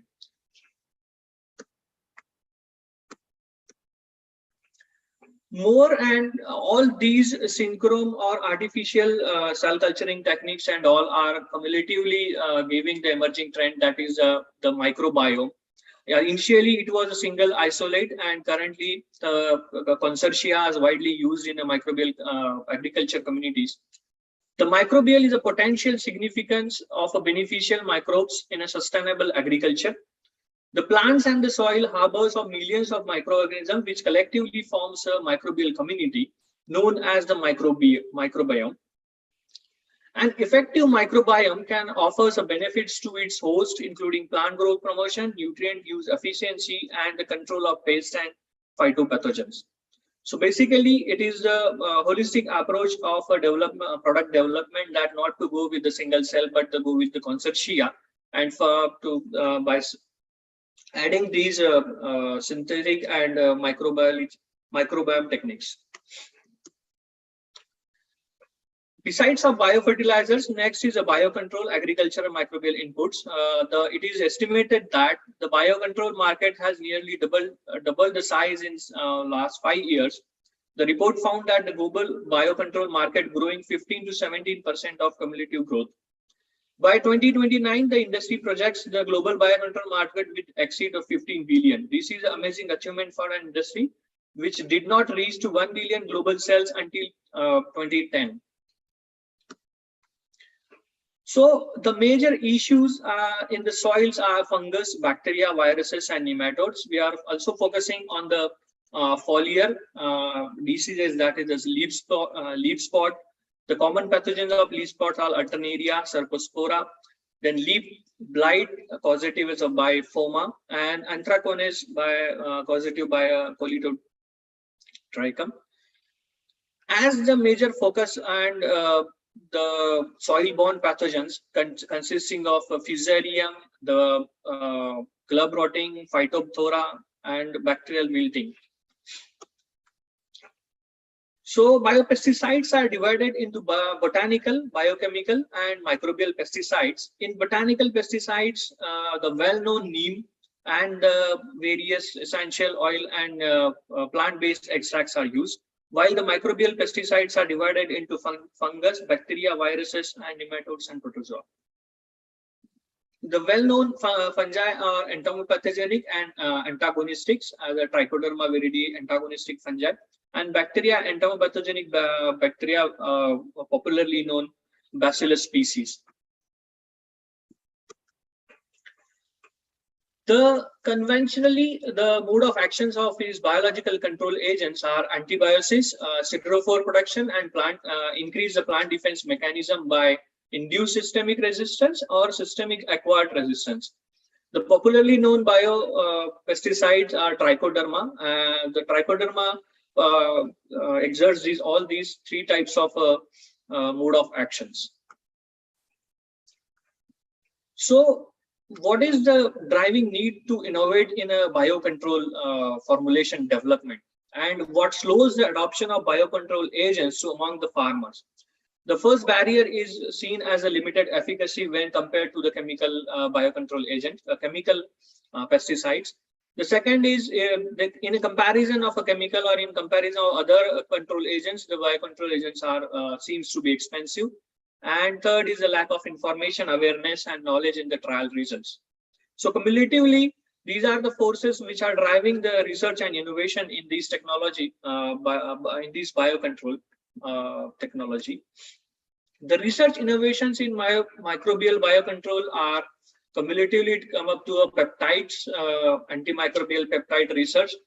Then the enzymes, use of enzymes in a synergism with a biomolecule. Then the use of biochemicals and RNA interference technology. The peptides and enzymes for improving the efficacy of is a newer mode of actions, and the antimicrobial peptides are the popularly research trend in the agriculture biocontrol era. The peptides are a short sequence of amino acids. It is a part of a natural immunity of any plant and a bacteria. This is the first line defense mechanism against the phytopathogens. This is a positively charged and are diverse group of plant proteins. The mode of actions of these peptides are based on the amphipathicity of the structures, makes them interaction with the membrane of pathogen and affects its permeability. These antimicrobial peptides are known by other names as host defense peptides, cationic defense peptides, and alpha helical antimicrobial peptides. The sources of antimicrobial peptides are fungi, bacteria, the algal, even though the insect gut also can be isolated. From that also the peptides can be isolated. The structure of antimicrobial peptide consists of alpha helix, beta sheets, and extended loops. And majorly, the antimicrobial peptides are classified on basis of their sources, that is whether it is a disulfide or peptide group. Secondly, it is a natural or a non-natural, and lastly, it based on the target specific, that is when it is an antifungal, antibacterial, or antiparasitic, and antiviral. All these come up with a mode of action which can be an interaction with membrane, which affects the biological activity of the organism. By transferring the acyl monomer, it altering the cell signals, and by bursting of a hypal teeth, it reflects the binding of phospholipids and inhibition of a cell wall synthesis of any organism. So these mode of actions cumulatively index the plant defense. This induce local and systemic resistance, long-lasting memory to recognize the pathogen and to recognize the same gene sequence to act upon it. This gives the broad spectrum protection against a wide variety and faster response.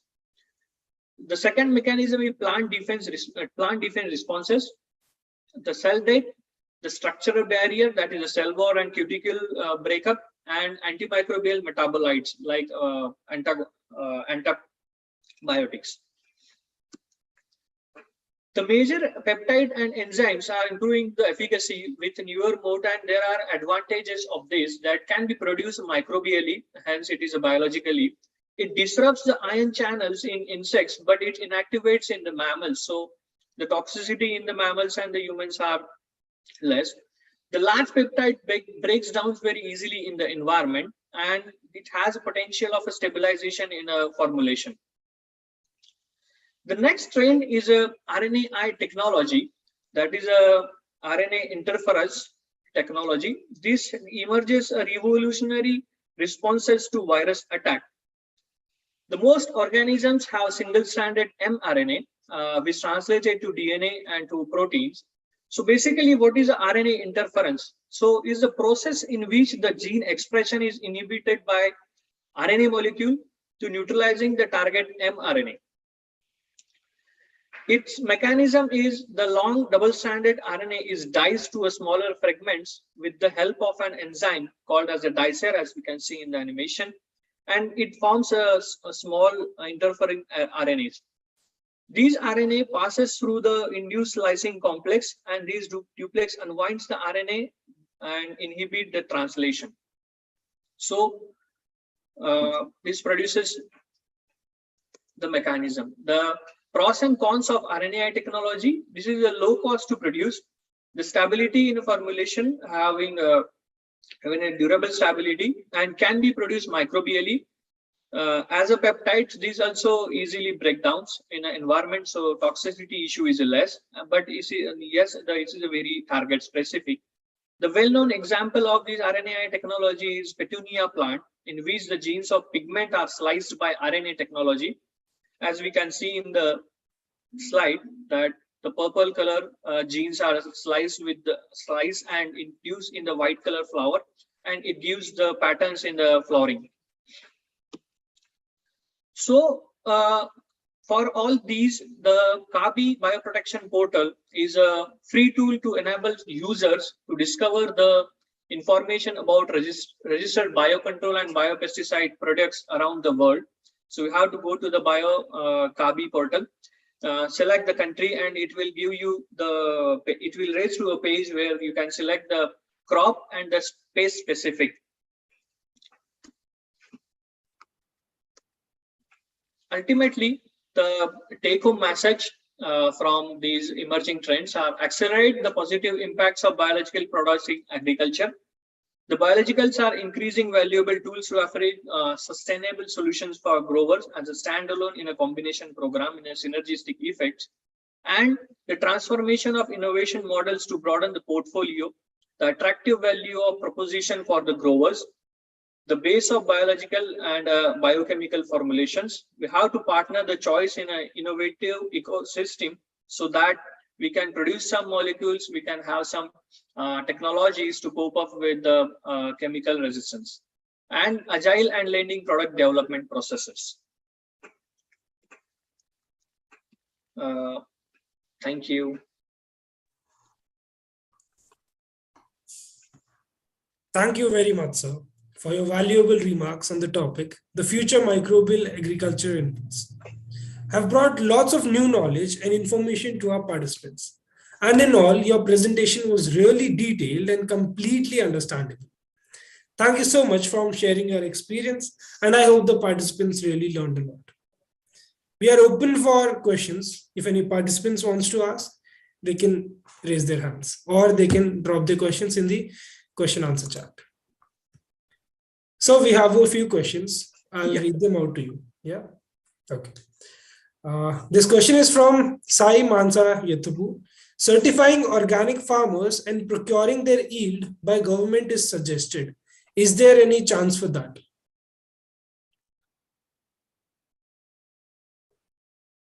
Yes, the government, as we know, that the government has come up with the regulations of biostimulants to control the organic farming. So there is a scope of that government should come up with a certification body where they can easily go and test the products by quality testings and get a certification of organic tested. So yes, there is a scope of that. Okay, thanks, sir.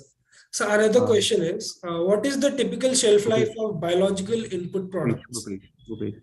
the typical and peculiar questions regarding the biological products is the shelf life. Currently, based on the studies and relevancy, it come up to 2 years of a shelf life.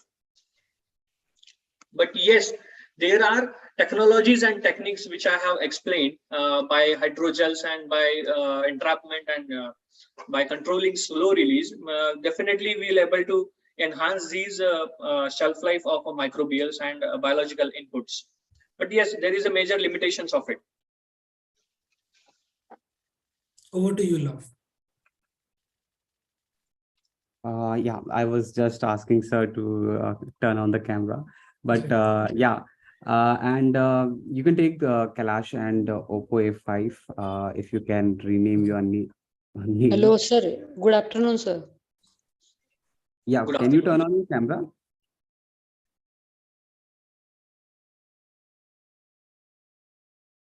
Sir, Kailash? actually, I don't know how to on. I can just. I don't know how to No. on the video, but I can. Sir, I have two queries. You can ask easy, not issue.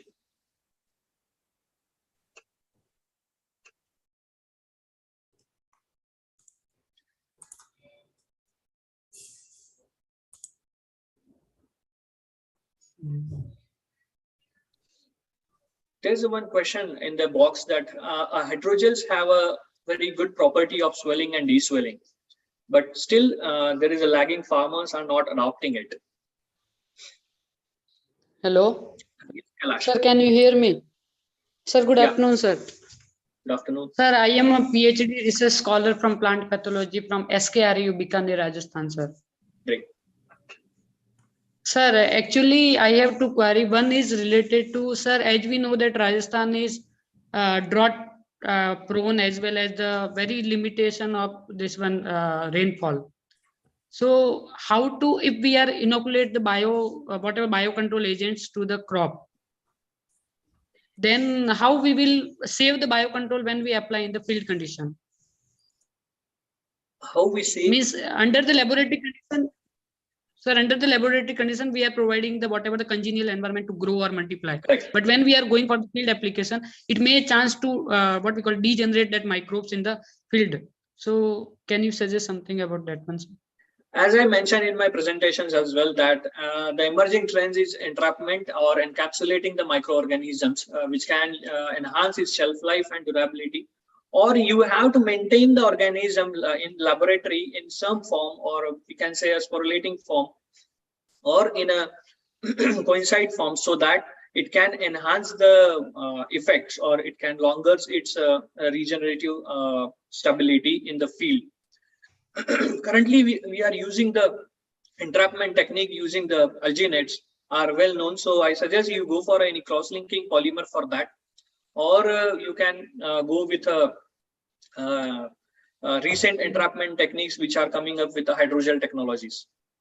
Sir, one more thing, sir, as I already planned for my PhD research about the actinomycetes and all, for that funding agency, I went for the Prime Minister Fellowship, something is there, all India level. So for that one communication is there, 50% from the public-private initiatives is there, 50% from government, 50% from industry, like that. Yes. So till now, sir, I am not getting any company which can be, which can I contact for that, what we call it, because I have one The innovative PP program. Yes, sir. I have an innovative work about the actinomycetes from that drought-prone area of this Rajasthan. So, but I am not getting how, I don't know, sir, how to communicate with the companies and all. So can you give some suggestions for that? This is a very particular kind of thing that you have to select the companies which are having the products in your interested area, and then you try to connect with them. You can use the social media platform for that. And I believe this Agmatrix is providing a very good and realistic platform for the students or for the researchers to get knowledge which are coming emerging from the industry. Yes, sir. That's why I joined this training, because I can get the chance to communicate with the companies which my work is similar with those companies like that. Great. Thank you, Wish sir. you all the best. Thank you, sir. We'll take another question from Oppo A5. If you can please switch on your camera.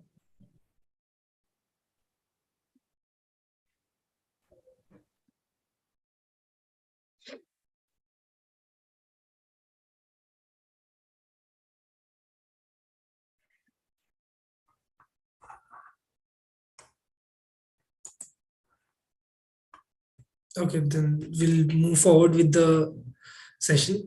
Thank you so much, Dr. Anu Chaudhary, for being with us Bhupesh, you today. can, Thank you. Thank Bhupesh, you. you can Thank check you. the Thank you. chat box also. There are some questions there also Okay. in the Q&A box. Yeah. Yes, the question is interesting. That there is a myth that all biopesticides and biofungicides should be used to preventive, not as a curative. The disease or pest occurrence, it is really true, or can be used as a curative applications.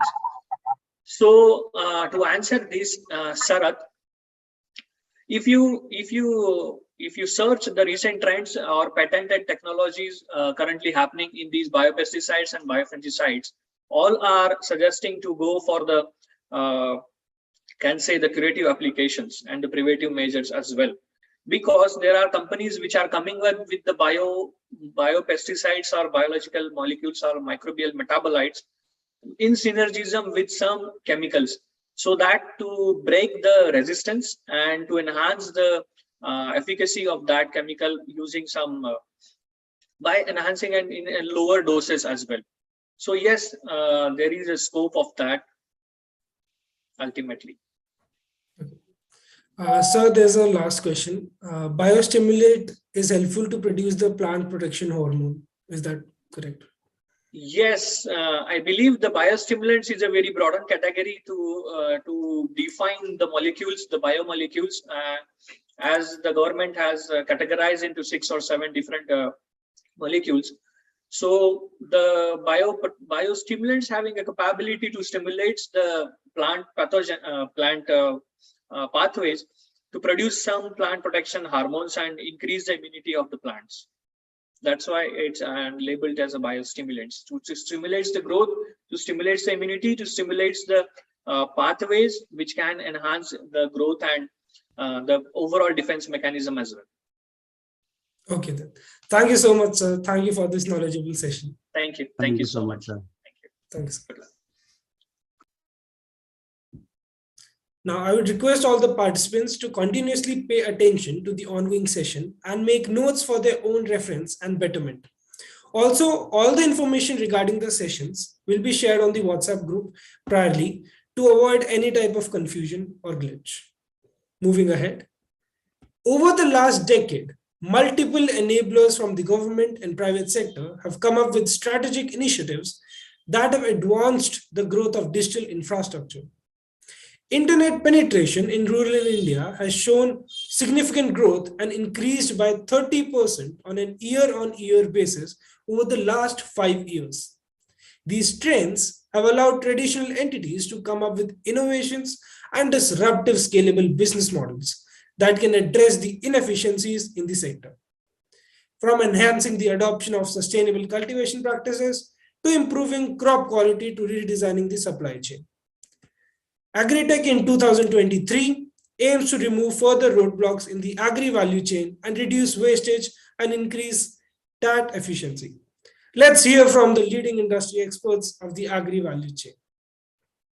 It is an honor and privilege to welcome Mr. Subodh Gupta, Deputy General Manager, Dhanuka Agritech. Mr. Subodh is an alumnus of IIM Ahmedabad. Sir has a vast experience in agrochemical industry and is keen on new innovations in the sector. He has worked in Monsanto for 6 years. Being a product and marketing specialist, Sir has been instrumental in Dhanuka Agritech in his core fields of marketing and branding. Let us hear from Subodh sir on innovations in agrochemical industry and doubling farmers' income. Over to you, sir.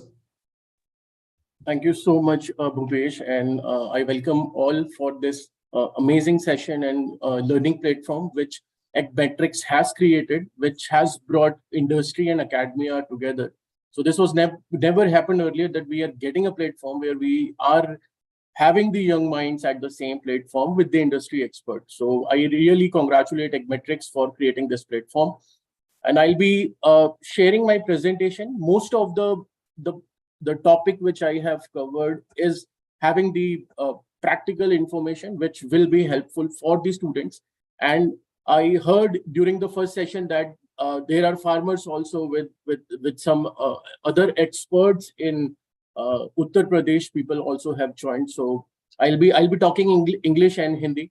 I'll be mixing both the languages we are having, and I'll be showing the results also, how the products, how the technology and innovation has brought the results for the farmers, where farmers are getting benefited. So first of all, thanking Agmetrics for this platform, and I'll be talking about the innovations in agriculture, as well as how, if you have to enter the industry, what all you need to have prior entering the industry. So first of all, before starting my topic, I'll be discussing about the campaign, the corporate campaign, which Dhanuka Agritech Limited is running. That is India Ka Pranam, Har Kisan Ke Naam. So Dhanuka salutes all farmers of India for their contribution in nation building. Covid के समय में जब हमारा भारत एकदम रुक गया था, सारा जो व्यापार है वो रुक गया था, एक कृषि ही था जिसने हमारी जो इकोनॉमी है उसको संभाल के रखा, और हमारे किसानों ने हमें भूखे पेट नहीं सोने दिया। हमने तीनों टाइम खाना खाया, और हमारी सेहत को, हमारी फूड सिक्योरिटी को इंश्योर करने की जिम्मेदारी हमारे किसानों ने ली और हमेशा से लेते आ रहे। इसी को हम आगे ले जाते हुए हमने एक कैंपेन है अक्रॉस इंडिया जो हम लेकर के जा रहे हैं, और हमारे पूरे भारत के किसानों को हम प्रणाम कह रहे हैं। तो I will be showing that video also, और जितने फार्मर्स जुड़े हैं उनको मैं प्रणाम हाथ जोड़ के कहना चाहता हूँ कि आपकी वजह से आज हमारा देश जो है वो आगे बढ़ रहा है, और हम फूड सिक्योरिटी हमारी जो है वो इंश्योर हो रही है। तो ये वीडियो जो है आप लोगों को समर्पित है।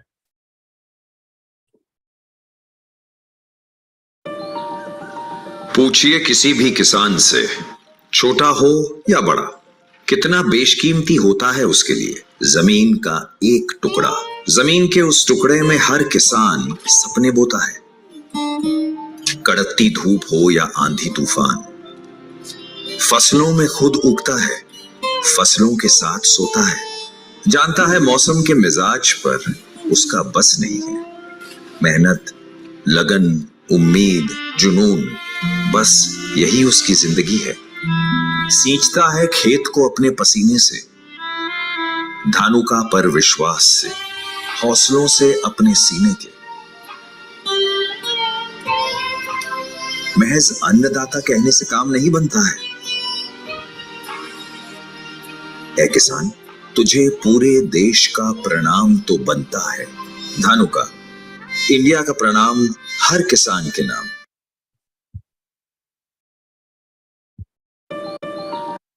तो महज अन्नदाता कहने से काम नहीं बनता है, ए किसान तुझे पूरे देश का प्रणाम। मैं चाहूंगा जितने भी लोग हमारे साथ जुड़े हैं वो जहां पर भी हैं वो एक बार मेरे साथ बोलें, इंडिया का प्रणाम हर किसान के नाम। Now I'll move forward. Now I'll be talking about Indian horticulture. This slide why I have put up that there was a time when food grain production was more than the horticulture production. Now, since last 2-3 years, what we have observed that Indian horticulture production has taken a turnaround and it is more than the food grain production. So, आप देख सकते हैं हमारा horticulture production जो है वो food grain production से आगे बढ़ चुका है। और जहां हम वेजिटेबल्स की बात करें, हम अनियन क्रॉप की बात करें, टोमेटो क्रॉप की बात करें, इवन फ्रूट क्रॉप एंड बनाना की बात करें, तो ये डेटा बताता है कि हमारा जो प्रोडक्शन है वो इंक्रीज हो रहा है। And why I am mentioning this slide is very important to know कि why this production is getting increasing. कुछ तो होगा कि हमारे जो लैंड हमारा है, एरिया हमारा जो है, क्या एरिया इंक्रीज हो गया, या हमारे किसानों ने टेक्नोलॉजी अडॉप्ट कर, कुछ ऐसे मॉलिक्यूल्स आ गए या जिन्होंने पूरी टेक्नोलॉजी को ट्रांसफॉर्म कर दिया। हो सकता है फार्मर्स का spray reduce ho gaya, and with one spray they are getting better results. And now we are having technology like drones, unko AI based information, right information जो है वो पहले ही मिल गई कि अब ये weather environment हो चुका है, ये disease आने वाली है, and now they are ready for the action. क्या ये possibility थी? And absolutely it is a mix of all the new technologies, innovations which are entering this industry. So I'll be taking forward this presentation. Now you can see the vegetable production. Uttar Pradesh topples West Bengal as top vegetable producer. Andhra Pradesh continues to lead in fruits. So Uttar Pradesh की जो जनसंख्या है वो बहुत ज्यादा है. मैंने बनारस में 3 साल काम किया, गोरखपुर में मैंने 2 साल काम किया. What I observed the big change is farmers are ready to spend for the benefits, for the results. कोई भी farmer बिना result के या वो expect करेगा कि उसे result मिले और उसके लिए वो spend करने के लिए तैयार है. He is ready to spend if he is getting the best result and best quality inputs. And this is what is happening in the most known that backward की eastern जो है वो बहुत backward है. वहाँ farmer ये use नहीं करता, वहाँ farmer वो use नहीं करता. But the things have totally changed. Farmers are using quality input seeds. Farmers are using quality input material. चाहे वो biofertilizers हो, चाहे वो biostimulants हो, चाहे वो agrochemicals हो. They know कि हमारी soil का ध्यान हमें कैसे रखना है and how we have to get the quality produce. So you can see that these figures are saying a lot about the technological and innovational shift which has come.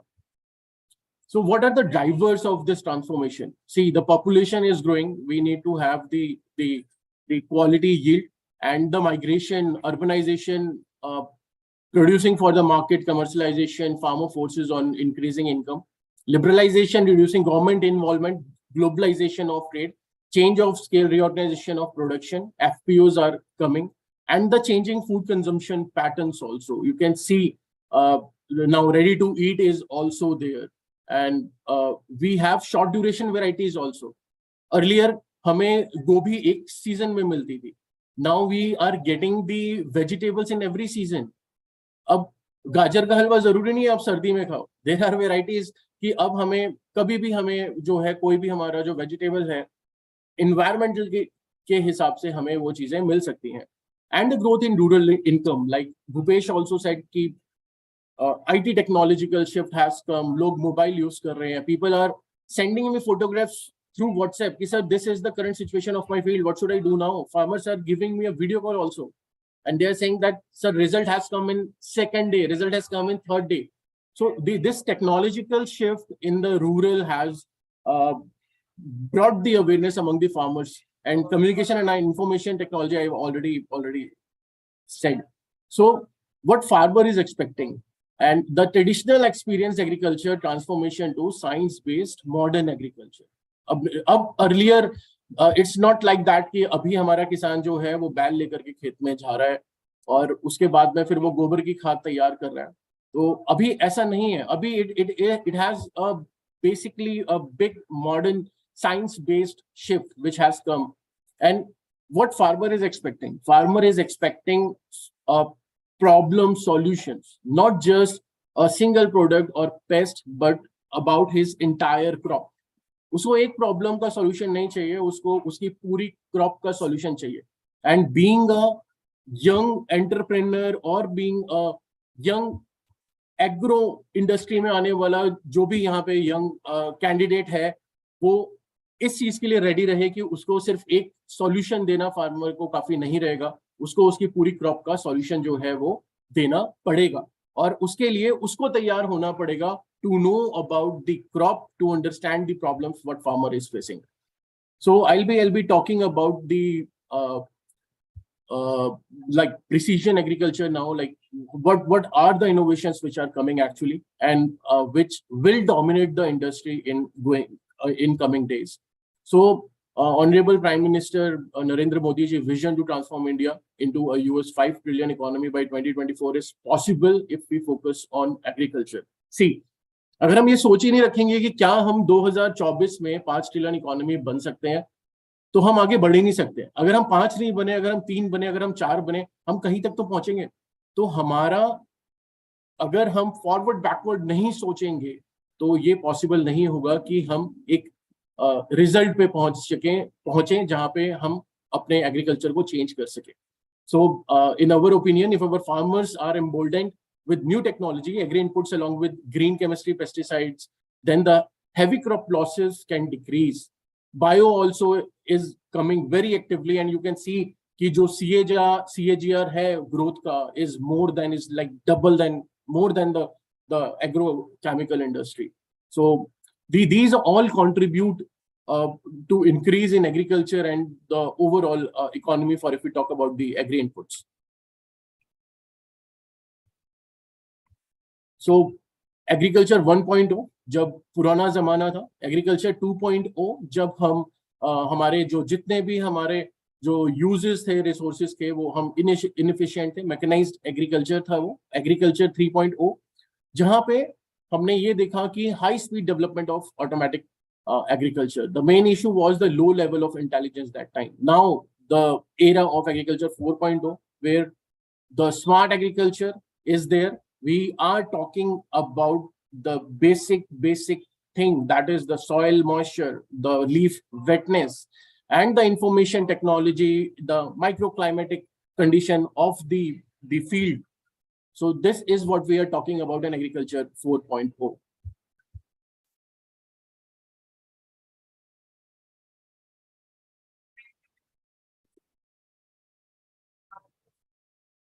So in precision agriculture, if we summarize, this is the inefficient operations were there earlier, then the operations have started, but the low utilization was there. And in 3.0, the lack of intelligence was there. And now the serious security issues in agriculture 4.0, and also a big transformation thing which will happen with the coming of AI-based technologies for the fields. And the drones that will revolutionize the agriculture.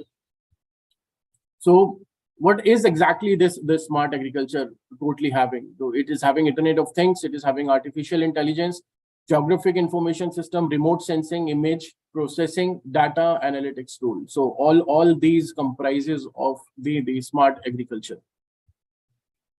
And what is the significance of this? Why it is required? So to increase the efficiency of agrochemical applications, I would also say to increase the efficacy of the inputs used, because जितना efficacy inputs का है, क्या हम वो ले पाते हैं?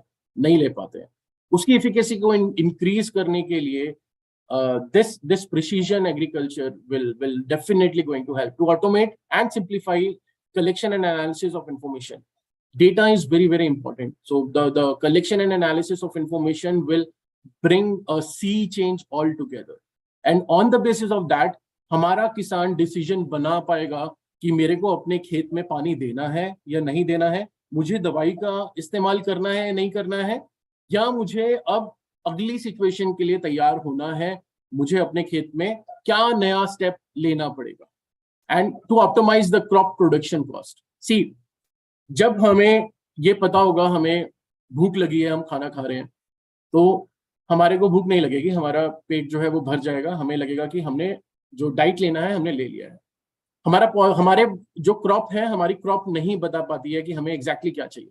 हमारा किसान इतना स्मार्ट है कि उसे पता है क्रॉप क्या मांग रही है, लेकिन एग्जैक्टली क्या मांग रही है वो बहुत जरूरी है. वो जो है बहुत सिग्निफिकेंट रोल प्ले करेगा जब हमारा प्रिसीजन एग्रीकल्चर आ जाएगा, एंड ये भी बहुत बड़े लेवल पे जब स्प्रेड हो जाएगा. नाउ सी, ड्रोन्स की हमने बात करी. Now you have started different companies जो ड्रोन्स को ले जाना है, कैसे ले जा रहे हैं. हम फार्मर लेवल पे ट्रायल्स विद केवीकेज और इंडस्ट्री के साथ में हम कोलैबोरेट करके, अदर गवर्नमेंट स्टेक होल्डर्स के साथ कोलैबोरेट करके, we are signing MOUs and we are doing collaborative trials with drones. इससे हमें क्या फायदा आने टाइम पे मिलेगा कि हमें स्ट्रॉन्ग डेटा हमारे पास में रहेगा कि हमारे फार्मर्स को बेनिफिट क्या मिल रहा है ड्रोन्स का यूज करने के बाद में, हमारे फार्मर्स को क्या बेनिफिट मिल रहा है. The most important thing which I will share with you here is that अगर हम पानी की बात करें, आज हमारा किसान 150 लीटर से 200 लीटर पानी, अगर हम वेजिटेबल्स की बात कर रहे हैं तो वो यूज करता है। हमारा ग्रेप्स का फार्मर जो है 400 लीटर पानी, 200 लीटर से 400 लीटर पानी यूज करता है। हमारा मैंगो का किसान जो है वो 1000 लीटर से 2000 3000 लीटर तक पानी इस्तेमाल करता है। बट जो ड्रोन है, ड्रोन से वाटर का जो यूजेज है that will completely going to reduce. So जो ड्रोन एप्लीकेशन है, it can be used for soil and field analysis, also for irrigation. Crop को पूरा मॉनिटर करने के लिए भी जो है ड्रोन हमारे आने वाले टाइम में काम आ सकता है कि हमारी क्रॉप को कोई स्ट्रेस तो नहीं है, कोई एबायोटिक स्ट्रेस तो नहीं है, कोई इंसेक्ट अटैक तो नहीं, कोई पेस्ट अटैक तो नहीं आने वाला। And with all these above informations हमारे फार्मर का productivity will surely going to increase. हमारा फार्मर जब स्प्रे करता है, कभी भी मैंने नहीं देखा, even if I talk about Maharashtra की फार्मर्स ने मास्क लगा रखा है।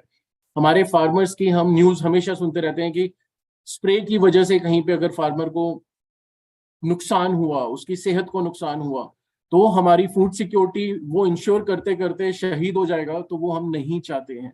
हम चाहते हैं कि हमारा फार्मर सेफ रहे। एंड अगर हमारा फार्मर आने वाले टाइम में ये चीजें अडॉप्ट करेगा टेक्नोलॉजी को, तो definitely he will save water also, और उसको क्रॉप का कवरेज भी अच्छा मिलेगा, लेबर कॉस्ट उसका कम होगा, टाइम सेव होगा। ड्रोन 15-20 मिनट में 1 एकड़ का स्प्रे कर देता है, और जो उसकी एक्टिविटीज हैं उसमें भी उसको बेनिफिट जो है ओवरऑल मिलेगा।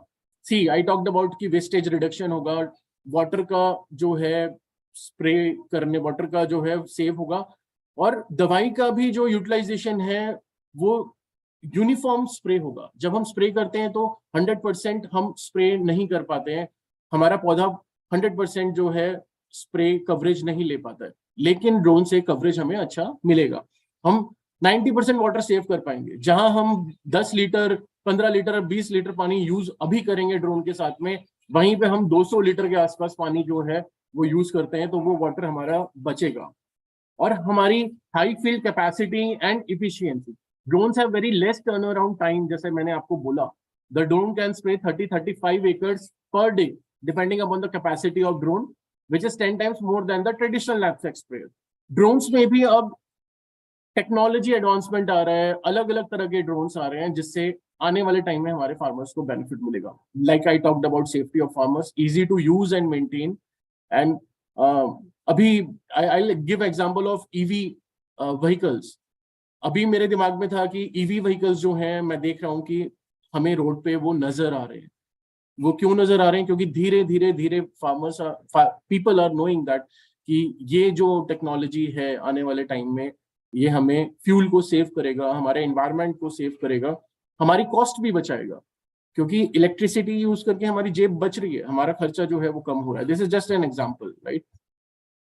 So the use of precision agriculture is very important हमारे को डिसीजन बनाने में, और हमारे को आगे जो नए आइडियाज और टेक्नोलॉजीज हैं will help conquer challenges of the future which are coming ahead of us. So internet connectivity it is having, sensor technology, more accurate mobile applications. Now farmers जितने भी हैं आजकल अपने मोबाइल से अपने खेत में पानी दे सकते हैं। उनको क्या फर्टिगेशन करना है वो अपने मोबाइल से बैठे बैठे दे सकते हैं। I have met a family in Maharashtra जहाँ पे उनकी वाइफ जो है फार्मर की, अगर फार्मर नहीं भी है तो she is using the application and she is helping supporting the family.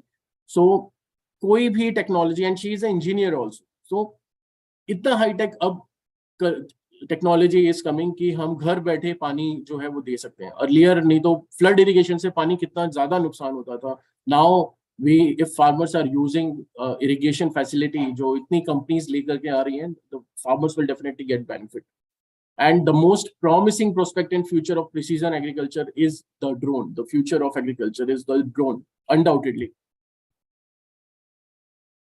Now see, this is not just one data. This shows that हमारा जो pesticide consumption है वो compared to other countries बहुत कम है। मैं ये myth यहाँ पे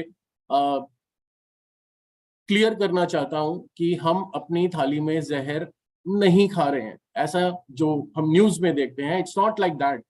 द थिंग इज, क्या हम हमारे फार्मर्स को सही गाइड कर रहे हैं कि क्या यूज करना चाहिए, कब यूज करना चाहिए, कैसे यूज करना चाहिए। एट द सेम टाइम जो अदर कंट्रीज हैं उनका consumption, if you can C, is far far more than the consumption which Indian farmers are doing.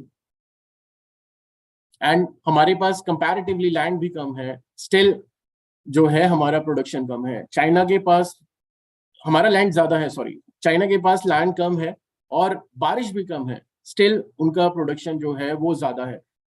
But हम अब स्टेप ले रहे हैं, वी आर टेकिंग दो स्टेप्स कि हम भी अब compete कर पाएंगे अलग अलग लेवल्स पे। वी हैव सीन कि अलग अलग क्रॉप्स में प्रोडक्शन में वी आर कमिंग इक्वल, और ज्यादा हम आगे जो है वो बढ़ रहे हैं। See the challenges agrochemical industry is having, regulatory requirements का चैलेंज है। एक मॉलिक्यूल को लाने में बहुत टाइम लग जाता है, R&D करने में, और मॉलिक्यूल को CIB से अप्रूव कराने में बहुत टाइम लग जाता है। स्प्यूरियस प्रोडक्ट्स का बहुत प्रॉब्लम है, हमारे किसानों को सही दवा मिले ये बड़ा मुश्किल हो पाता है, क्योंकि स्प्यूरियस मतलब जो एक जैसे नकली प्रोडक्ट्स जो हैं मार्केट में वो तुरंत आ जाते हैं, तो उसको रोकना बहुत ज्यादा जरूरी है। और इसीलिए हम कहते हैं कि हमारे सभी किसानों को बिल जरूर लेना चाहिए जब वो दवाई दुकान पे खरीदें। नो बेसिक R&D, हमारे यहाँ पे इंडिया में कोई बेसिक R&D नहीं है। जनरली हम जो फॉर्मुलेशंस हैं वो बाहर से ले रहे हैं। Japanese are major contributor, China है जिसका हम अब रिड्यूस कर रहे हैं धीरे धीरे, और बाकी और कंपनीज के साथ में भी कोलैबोरेट करके this Indian agri input industry is collaborating. Negative publicity I have already said. Public unaware about new chemistry or less toxic molecules.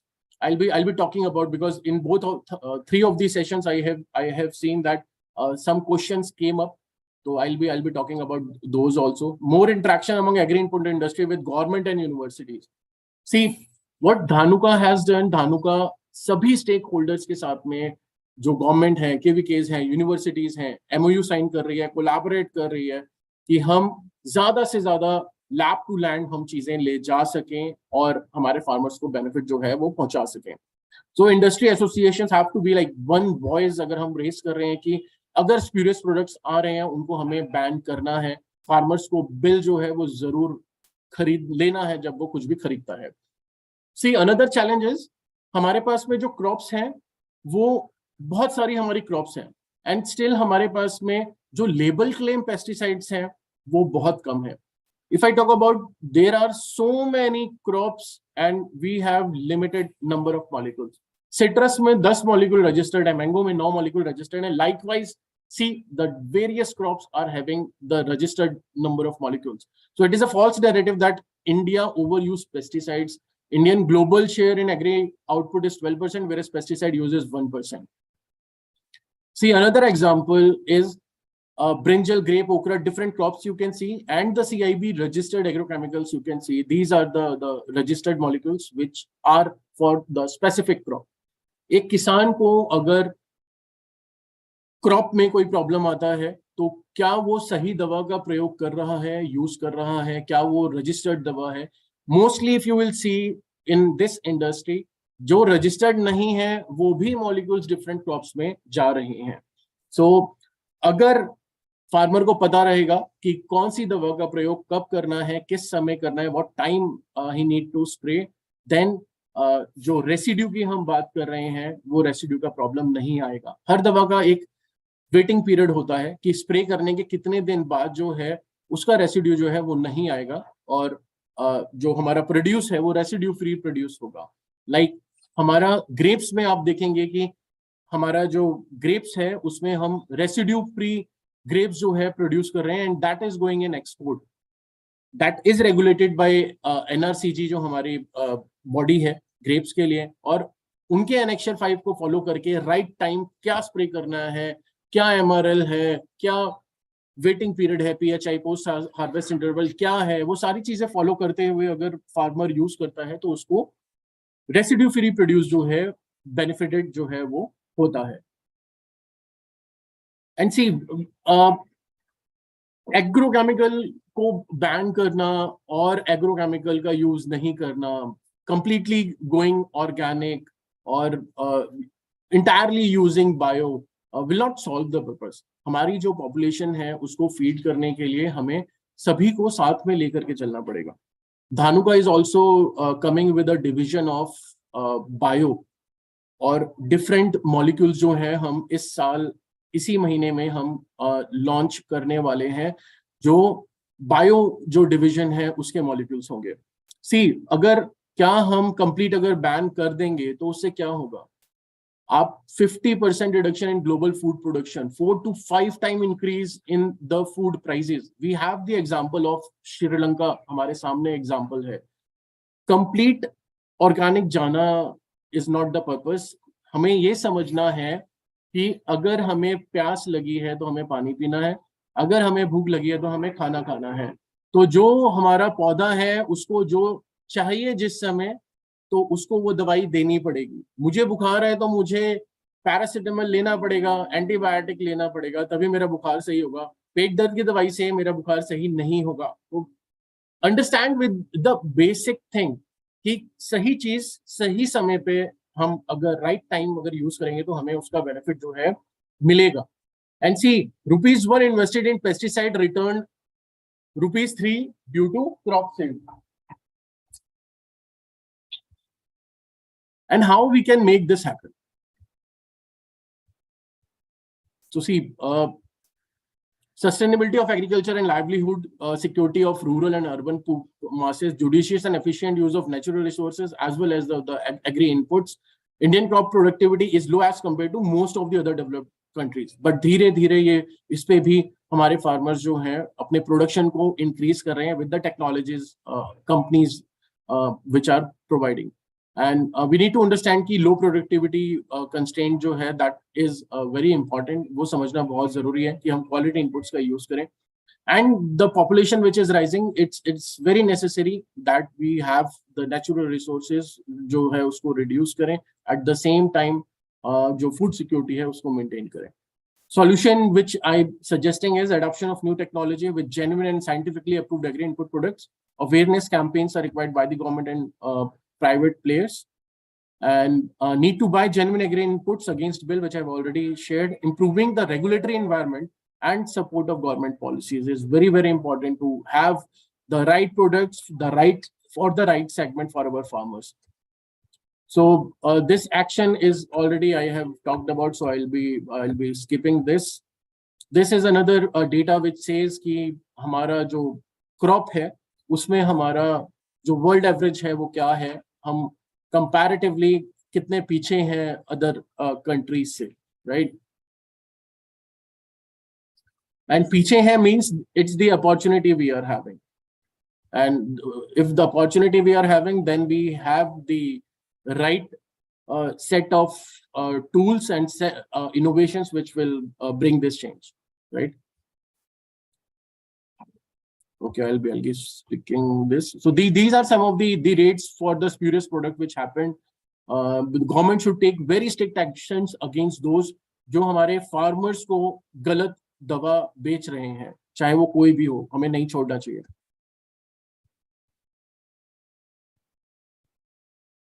Now, how Dhanuka is transforming Indian horticulture.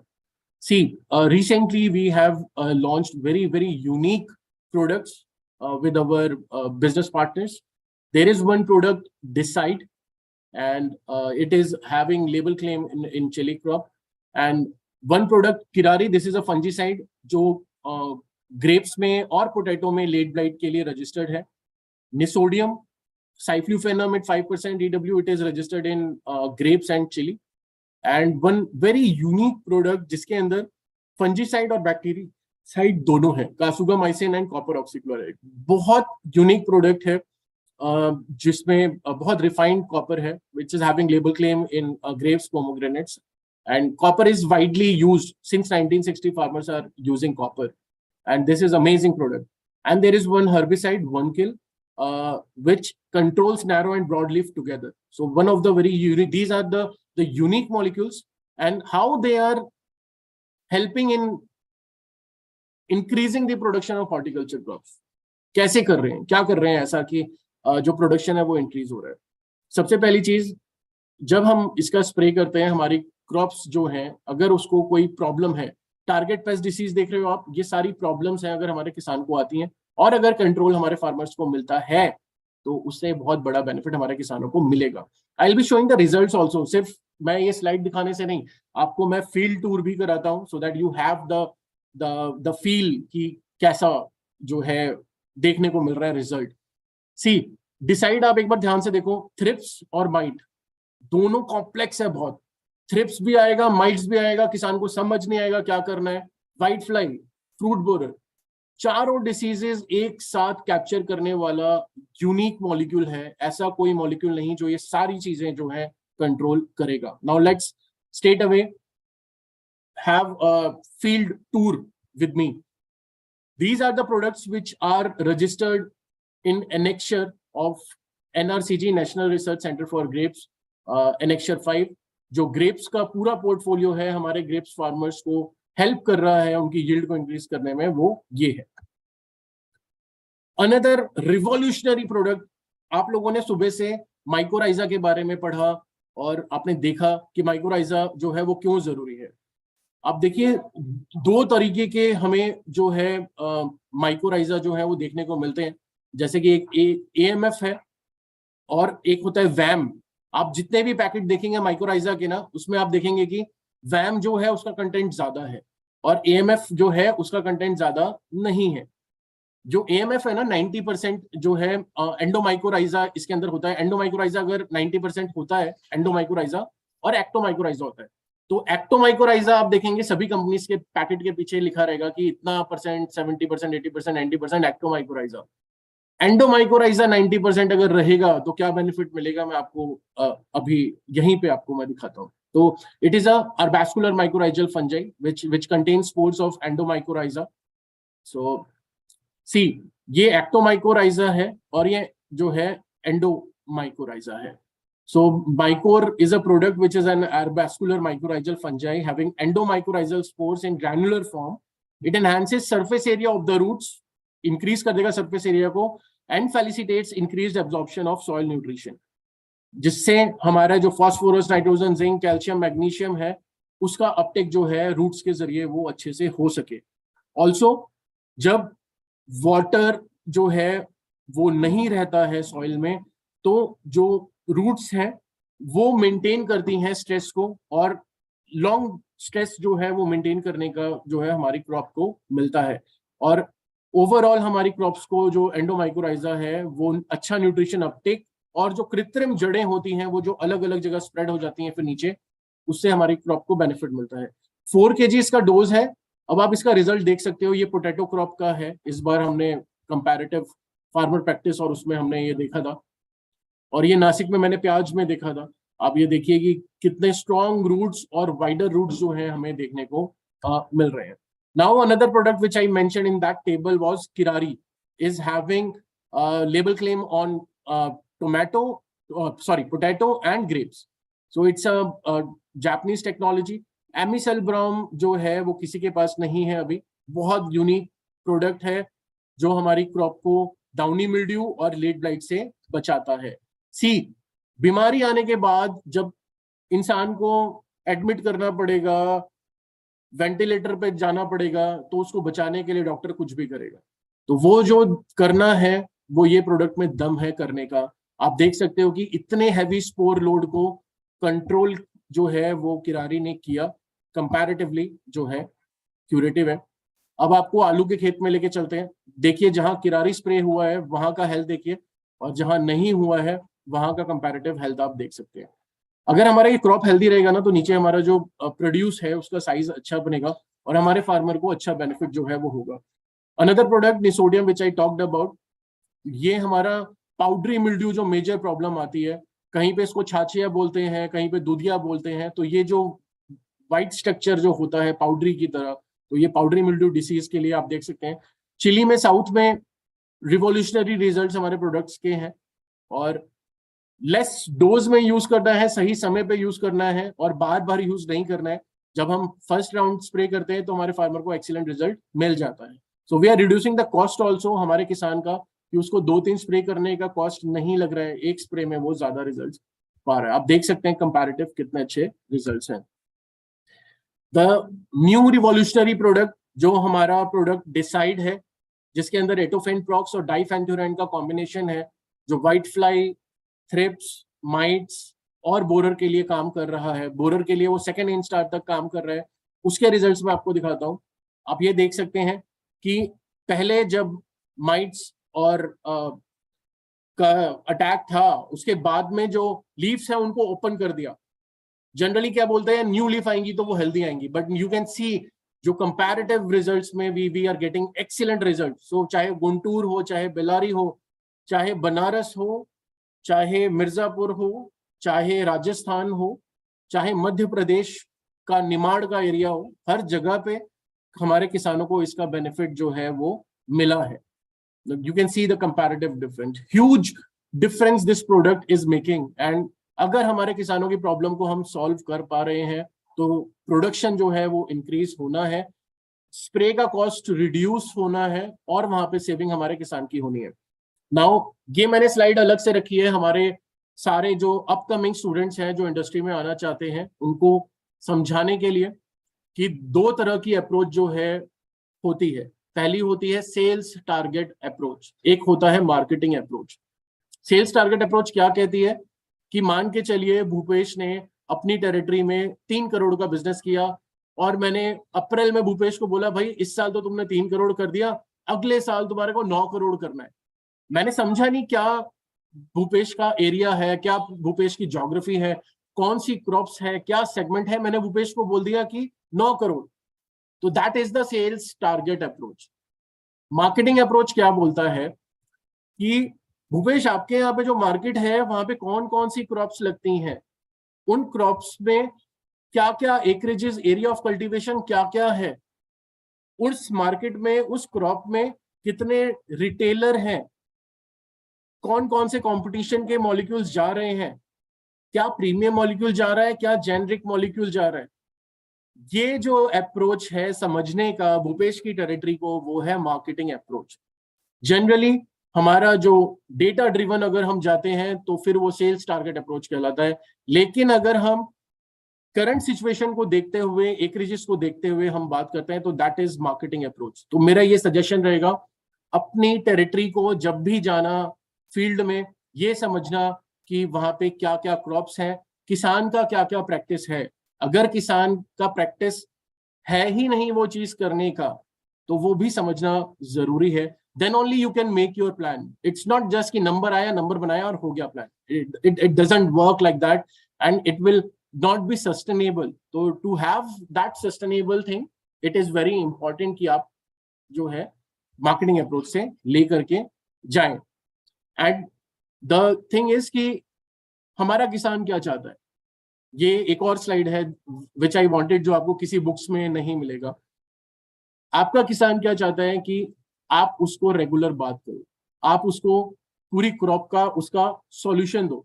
सिर्फ crop का solution नहीं, अगर भूपेश एक किसान है और Bhupesh married है, भूपेश के बच्चे पढ़ाई कर रहे हैं, तो आप ये भी सजेशन दे सकते हो कि यहाँ से वो बीएससी कर सकता है, यहाँ से वो, उसको एजुकेशन से रिलेवेंट भी उसको सजेशन दो. उसको जो सजेशन चाहिए उसकी लाइफ में, जो चीजें इंपॉर्टेंट है, वो सारे सजेशंस उसको दो.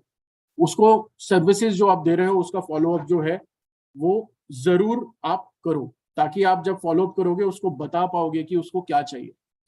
कंसल्टेंट की तरह सपोर्ट करो पूरे फार्मर्स, हमारी कम्युनिटी को. Be like a consultant. Innovative ideas लेकर के आओ, टाइमली इंफॉर्मेशन दो, उनको जो बेस्ट प्राइस है वो गाइड करो कि कैसे वो बेस्ट प्राइस उनके प्रोड्यूस को भी मिल सकता है या उनकी क्वालिटी कैसे बढ़ सकती है. और जस्ट इंपॉर्टेंट थिंग कि जो हेल्प करेगा हमारे फार्मर को, उनको कॉन्फिडेंस देगा कि उनका पैकेज ऑफ प्रैक्टिस, कैसे उनका पैकेज ऑफ प्रैक्टिस बढ़ सकता है, वो हमारे फार्मर कम्युनिटी को पैशनेटली, रिलेंटलेसली जो है वो ग्रो कर सकता है एंड कंट्रीब्यूट कर सकता है nation building. So this is all from my side.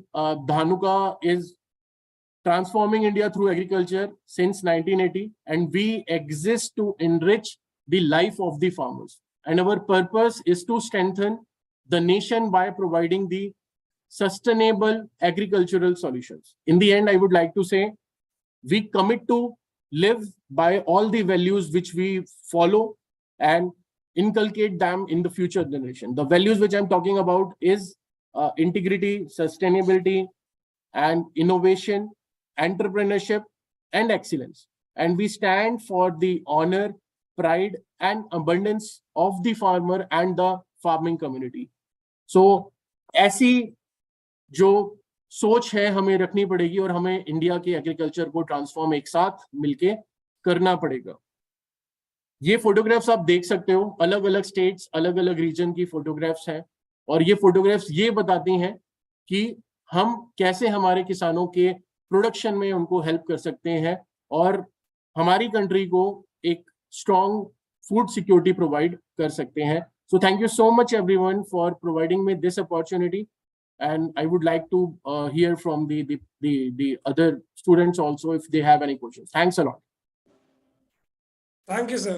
Thank you so much. It was a really insightful and knowledgeful led session. I would like to mention that you really covered all the important aspects of all types of latest innovations in the agrochemical industry, as well as how can farmers double their income, right? It is a privilege to hear from you, sir, on this very important topic. And we have a few questions. We'll first answer them. Okay. So there's a question in the chat box from Sai Mansa. How can drone be efficient for controlling diseases like downy mildew, etc., as spraying is important under the leaves, and will that be more effective for those pests which can be killed manually? Sign for your information, drone will not spray like on the upper surface of the leaf. So the drone coverage is highest, like if you compare to any other sprayers also. So the coverage plant will get is far more than any other spraying device which we currently have existing in our industry. So drone से हमारे को 100% coverage मिलेगा, and if we are using a right molecule और right dose पे अगर हम downy mildew के लिए अगर spray कर रहे हैं, like Kirari is a downy mildew molecule, and if we are spraying at a dose of 150 ml per acre, और ड्रोन से भी अगर हम स्प्रे करके हमने जैसे देखा पोटैटो में हमने किरारी को लेट ब्लाइट के लिए हमने स्प्रे करके देखा तो कवरेज बहुत अच्छा था, रिजल्ट्स बहुत अच्छे थे. तो ये भी एक मिथ है कि कवरेज मिलेगा नहीं मिलेगा क्रॉप को. So that is just a myth.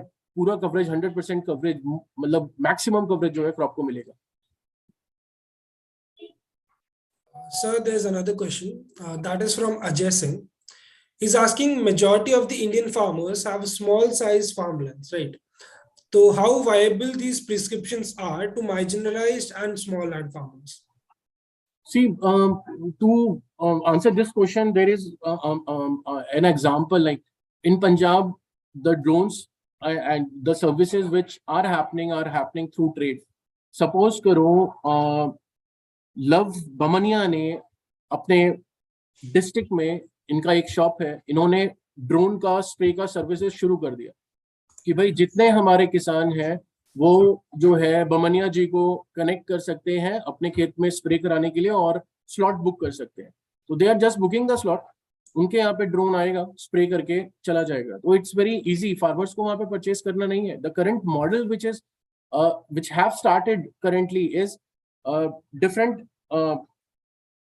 Shops जितने भी हमारे हैं डिस्ट्रीब्यूटर्स हैं उनके थ्रू जो है वो स्प्रे जो है वो अक्रॉस जा रहा है. तो चाहे वो स्मॉल फार्मर हो, चाहे वो मार्जिनल फार्मर हो, चाहे वो having a major land holding, हमारा 1 एकड़ का किसान भी ये चाहेगा कि उसका स्प्रेइंग कॉस्ट और उसका पानी जो है वो बचे. तो 20 लीटर पानी में सेम डोज के साथ में better efficacy, better result, 20 minute में उसके पूरे खेत में स्प्रे हो जाएगा. उसको कुछ भी नहीं करना और उसकी हेल्थ पे भी कोई इंपैक्ट नहीं पड़ रहा है.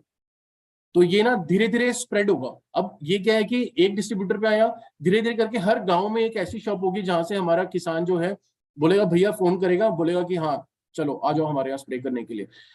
गोइंग फॉरवर्ड हो सकता है ऐसे स्टार्टअप्स आ जाएं जो सिर्फ यही काम करें कि हम 100 गांव, हम 200 गांव को कवर कर रहे हैं और हम स्प्रे करेंगे, आप हमसे स्प्रे करवाओ। तो ये अपॉर्चुनिटी भी है आने वाले टाइम में, विच ऑलरेडी स्टार्टेड, हो चुका है। पंजाब में दिस इज हैपनिंग, महाराष्ट्र में इट इज हैपनिंग। तो ये आप न्यूज आर्टिकल्स पढ़ते रहोगे, आते रहेंगे ये। Okay. So there's a question from Ajay.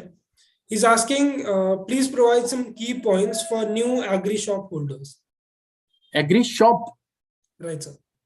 Agree shop holders के लिए सबसे इंपॉर्टेंट पॉइंट्स ये हैं कि आपके पास में ऐसे हथियार होने चाहिए, हथियार एज इन 9(3) मॉलिक्यूल्स, जो किसी के पास भी नहीं होते। मान के चलो कि आपके पास में डाउनी, आपके यहाँ पे आता है क्रॉप्स में, पोटैटो है, आपके यहाँ पे ग्रेप्स है, आपके यहाँ पे मिर्ची लगती है, तो आपके पास ऐसे मॉलिक्यूल्स होने चाहिए जो यूनिक मॉलिक्यूल्स है, 9(3) मॉलिक्यूल्स है।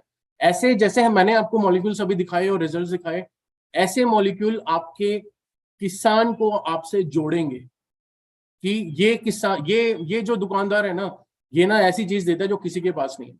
जेनरिक से हट करके जो की फोकस प्रोडक्ट्स हैं हमारी कंपनीज के अलावा और भी कंपनीज के 9(3) मॉलिक्यूल्स आते हैं, तो प्रीमियम मॉलिक्यूल्स में आप फोकस करेंगे ना, तो फार्मर्स को एक्सीलेंट रिजल्ट्स आप दे पाएंगे, फार्मर आपका फैन हो जाएगा। और सबसे बड़ी खुशी हमें तब मिलती है जब हम फार्मर को ऐसे यूनिक प्रोडक्ट्स देते हैं जिससे फार्मर का कॉस्ट बचता है, फार्मर का टाइम बचता है, फार्मर क्वालिटी प्रोड्यूस लेता है, और क्वालिटी प्रोड्यूस के साथ में उसकी इनकम जो है हायर फेच डेफिनेटली होगी। सो ये जो इनटेंजिबल बेनिफिट है ना हमारे शॉपकीपर्स के लिए और एज अ कंपनी, ये बहुत इंपॉर्टेंट है, जो हमें ऐसे प्रोडक्ट्स के साथ एसोसिएट होकर के ही मिल पाता है। Okay. So there's a question from Sai Kiran, Savannah Seeds. The question is, what is the product available in Dhanuka to control black trips completely in chili? There is no molecule currently.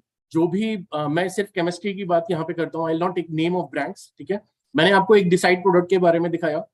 सो जब decide को हमारा एक efficacy enhancer है वेटसिट करके, उसके साथ में किसानों ने यूज किया, तो they are saying that they are getting better control as compared to the other chemistries available in the market. So other chemistries कौन सी हैं जो अभी प्रीमियम केमिस्ट्रीज जो आप देख पा रहे हैं मार्केट में आ रही हैं, ब्रोफेनालाइड जो है वो केमिस्ट्री है, आप देख पा रहे हैं। तो और भी अदर जो नए नए मॉलिक्यूल्स हैं डिफरेंट कंपनीज के, वो मॉलिक्यूल्स अभी मार्केट में आए हैं, जिनकी वजह से फार्मर्स जो है वो लिमिटेड कंट्रोल ले पा रहा है। डेज ऑफ कंट्रोल हम देख रहे हैं कि 4 दिन का कंट्रोल मिला, 5 दिन का कंट्रोल मिला। ब्लैक थ्रिप्स मेजर प्रॉब्लम है, ब्लैक थ्रिप्स पे कंट्रोल इस समय कोई भी केमिस्ट्री नहीं दे रही है। This is the fact which I want to admit and want to say. Another opportunity की आने वाले टाइम में जो कंपनी ब्लैक थ्रिप्स के लिए मॉलिक्यूल लेकर के आएगी, वो हमारे फार्मर्स के लिए बहुत बेनिफिट रहेगा। यहीं पे बहुत इंपॉर्टेंट है कि हमारी जो रेगुलेटरी जो चीजें हैं वो अगर सपोर्ट करेंगी ब्लैक थ्रिप मॉलिक्यूल्स को जल्दी एंटर करने के लिए हमारी इंडस्ट्री में, जैसे फॉल आर्मी वर्म के लिए रैपिड कमिटी बिठाई गई जिसकी वजह से जल्दी से मॉलिक्यूल्स जो है वो लाए गए, सेम वे में for black thrips also it is very very important to have that. But currently there is no molecule which is giving 100% control, and there is no company claiming that हम 100% control दे रहे हैं, and we are having label claim on that. Right. Just one last question, sir. Yeah.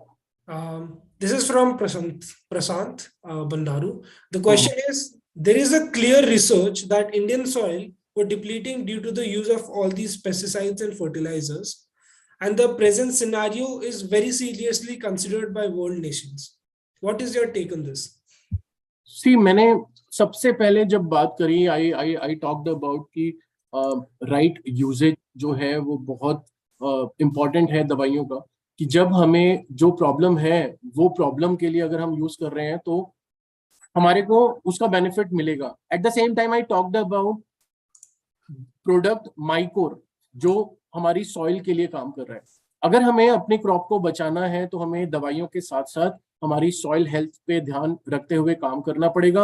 And products like Mycor which are having 90% endomycorrhiza is what doing कि हमारी मिट्टी को वो सांस लेने दे रहे हैं, हमारी मिट्टी में ऑक्सीजनेशन का काम कर रहे हैं, जिससे हमारी मिट्टी के अंदर जो मॉइस्चर लेवल है वो भी अच्छा मेंटेन हो रहा है, और हमारी सॉइल की जो क्रॉप हेल्थ है वो भी इम्प्रूव हो रही है।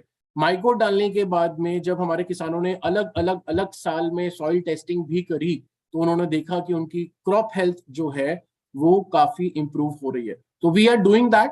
हम सबसे इंपॉर्टेंट जो है क्रॉप हेल्थ, जो हमारी सॉइल हेल्थ है, उस पर हम काम कर रहे हैं। एट द सेम टाइम अगर खांसी होगी तो सिर्फ जो है वो बराबर मात्रा में लेनी होगी। अगर बुखार होगा तो बुखार का क्योर के लिए भी दवाई सही मात्रा में लेनी होगी। मैं एक साथ 5-6 टैबलेट्स नहीं लूंगा, एक टैबलेट से मेरा काम चल जाएगा। So that's the take home message for all. Right. Thank you so much, sir, for answering all the questions and being here with us today. Thank you, sir. Thank you so much for giving this opportunity, and it's my pleasure. I request everyone, every candidate, to search my name Subodh Gupta on LinkedIn and connect with me. We are having a summer internship in coming days. So if anybody is interested in any of the projects, they can connect.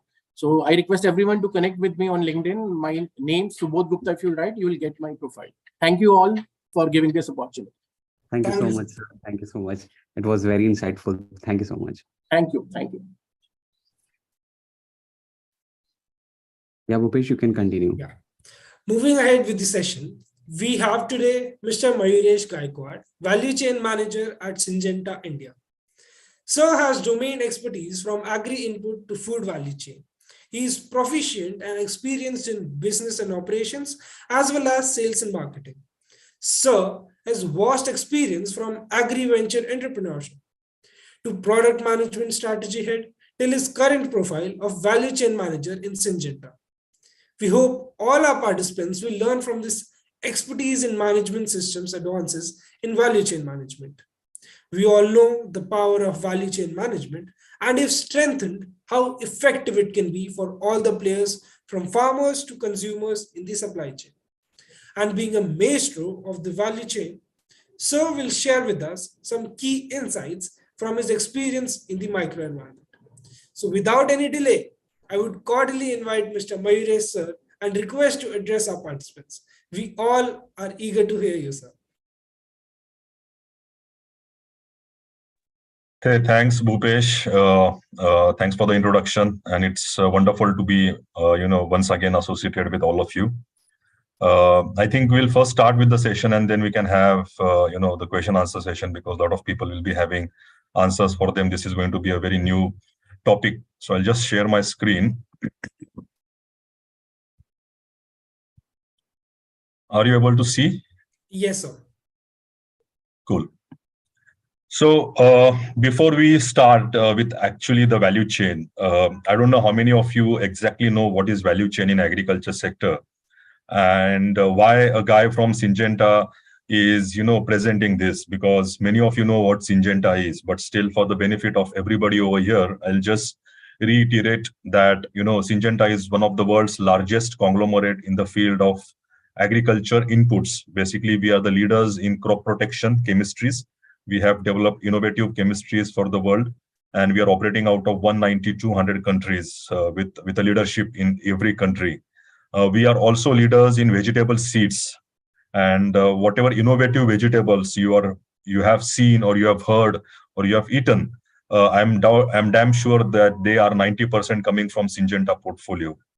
Then we are also world leader in field crop seeds, wherein corn, millets or soybean, such kind of, industrial crops seeds are being provided to the farmers and the industries for better yield and outcome.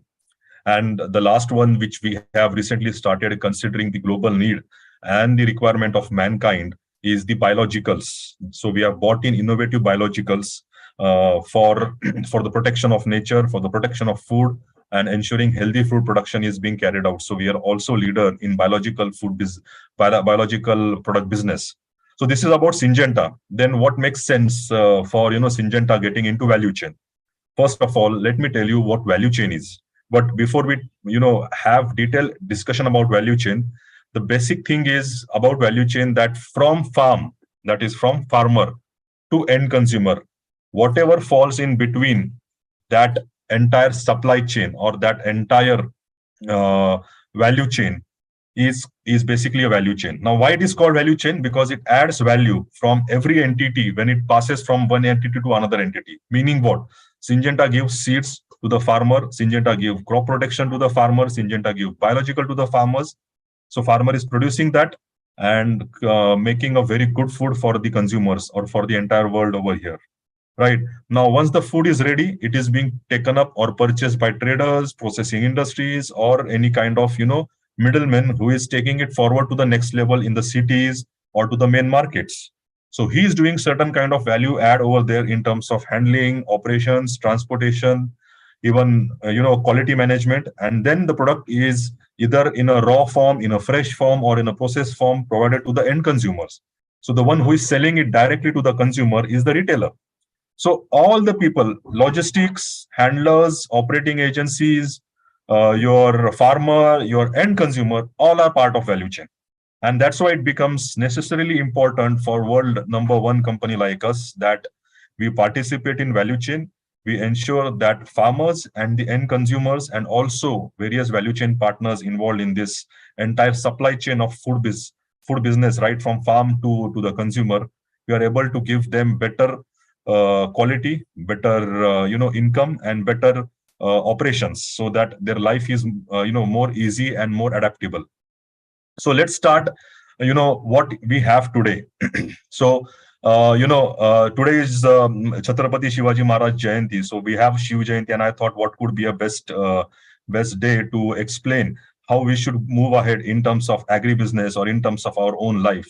And for that, we need not to learn from others' mistake, is what Shivaji Maharaj used to mention. We can learn a lot from others' mistake, and that's what is important. So we need to understand whatever we do in our life, be it value chain, be it agribusiness, be it your career related to agriculture or allied sciences, ensure that you have very good understanding about what you're doing. Not just understanding, but also have a very good learning about past, present, and future. What mistakes have been done, need not that to be repeated by ourselves, because somebody has already done that. Right? A very good mantra by Shivaji Maharaj over here. And let's start from this mantra, that what mistakes we should avoid, what advances and what advanced learning we should have about value chain. From the Indian point of view, the way the India is progressing, the way the farmers are progressing, the way the Indian market is progressing, let's have a look at it. So when we say about value chain, as I mentioned to all of you, like, you can see over here, the entire, supply chain is here, and that's why it is called a value chain, because every entity over here is adding some or the other value for the end consumer. Now there are various value chain partners who are actually delivering this end product to the consumers, and they are mainly the traditional retailers. People call them unorganized, but we don't call them unorganized, because if they are unorganized, I think 90% of our food that comes on our table comes from these players, right? So they are very well organized. It's just that they are traditional in nature. Then we have modern retailers, all these big stores, Reliance, Star Bazaar, Big Basket, everybody who is online and offline, they are all modern retail, and they are making a huge impact right from farmers to the end consumers. And that is getting evolved day by day. Today, no doubt, they are around 10 to 15%, but they are emerging very well. They are learning, like I mentioned in the Shivaji Maharaj mantra, they are learning from their mistakes, they are learning from others' mistakes, and they are evolving in a very good way. Then we have exporters, processors, who are actually buying in bulk, processing it, or exporting it to other countries. You can take processors like, your ketchups, jams, or any sort of food processing products you see on the shelf today. They are doing a lot of bulk purchases. Then we have a very new segment for all of you that you might have heard or you might not have heard, is HoReCa. HoReCa stands for basically hotel, retail, and cafeterias. So all these Starbucks, wherever you go with your friends, families for having a coffee or some quick snacks, these are called as HoReCa. Whereas QSR is quick service restaurants, like your KFCs, your McDonald's. They are all like, or even Domino's, they are all called as QSRs, where you have quick service being provided in terms of food delivery or food ready to eat, you can say over there. So they are industrial in nature. And the most important thing is, in this entire supply chain, these all participate in equal and most promising way. It's not that one person or one entity over here is very important. It's basically everybody is making their own impact in a greater way. But if you see, eventually it has a strong degree in backward integration, because if a farmer doesn't produce in a right sense, the entire forward linkage will not operate in a right way, and there will be a lot of losses or issues or quality challenges. That's why it's more important for a farmer to actually always select right seeds, right nutrients, and right agri-tech in regards to have qualitative and quantitative production. Because if he fails, the entire $1 billion, which is more than 1,000 to 2,000 billion dollar, nobody is able to calculate that. $1,000 billion industry will collapse. Forget about industry, we will not be able to get good food or good quality food, and there will be a lot of health issues also. So farmer is very critical over here, and that's why we always believe that our responsibility towards this world, towards the people, towards the nature is also equally important, because we are the one who are driving the farmers, and we are the one who are actually also making an impact on this value chain. So I'll show you how Syngenta is making an impact in the value chain. But before we make an impact on a value chain, it's also important to understand what are the advances or what are the critical factors that are influencing value chain. Who are the critical players that are influencing the value chain? So in order to understand value chain in much better way, let's, like as I mentioned, let's understand the critical factors over here. Now, as I mentioned, retailers, be it modern or traditional retailers, everybody is having their own impact over there. They are the one who are very closely associated with the end consumers. They know what consumers buy, why they buy. Very simple thing I'll give you. When they buy tomatoes, they will never buy tomatoes which are very dark red in color. The reason is they are already mature. They will always buy the tomatoes in a color break-even stage, which means it has started becoming red, but it's still yellowish to red and greenish color. You might have seen those tomatoes. If you visit any market yards, or if you visit the stores in their backward operations, you will see that they are buying this kind of tomatoes. Then size is important, flavor is important, and they are the one who actually communicate that insight and that feedback to their suppliers or to their vendors, who in turn actually work very closely with the traders or aggregators who actually try to supply to these forward linkages or forward sellers who are actually making influence in the consumer decision buying. And most importantly, this entire knowledge is communicated back to the grower, that how you should harvest, when you should harvest. If you see very critically in these photos, the tomatoes that are kept over here are not of dark red color. Okay, so we tell farmers that, first of all, that what kind of tomatoes you should grow and how you should grow and when you should harvest. And that's why Syngenta over here, or any input company over here, makes a greater impact on the farmer and this entire value chain and supply chain. Because now we are the leaders in vegetables, we are the leaders in crop protection, we are the leaders in biological in India. If we don't give them right hybrid, they will not able to produce right quantity, that is yield, which is the most important aspect of the farmer. That is what decides his income.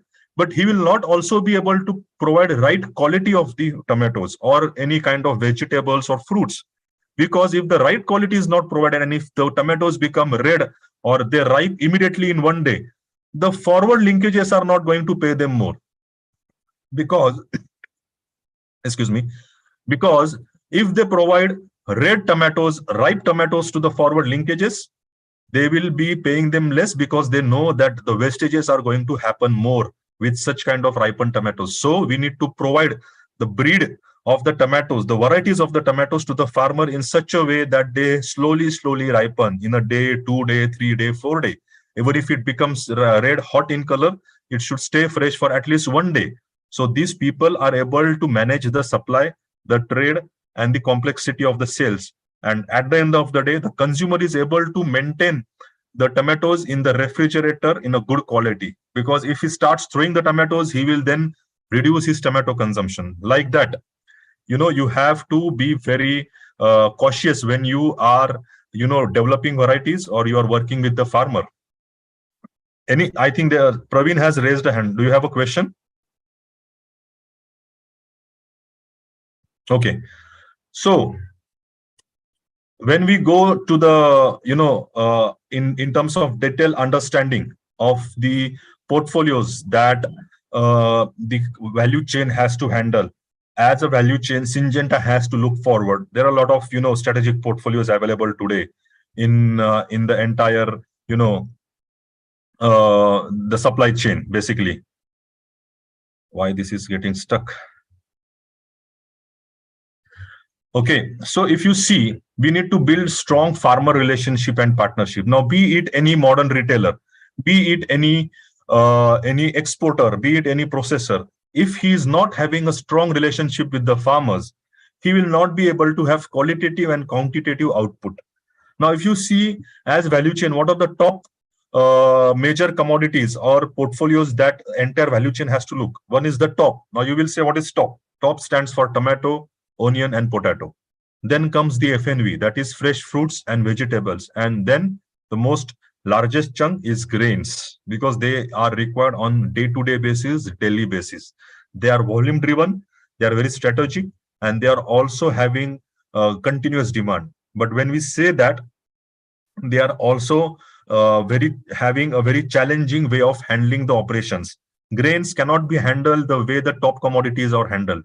Top commodities are not handled the way the FNVs are handled. That's why you have to be understanding every commodity in its own way. Every commodity you have to consider as a specialized, separate product, not as a group product. Now, if you see within that, which are the key, today high value or high volume products, it's grapes, melons, mangoes, pomegranates, citrus.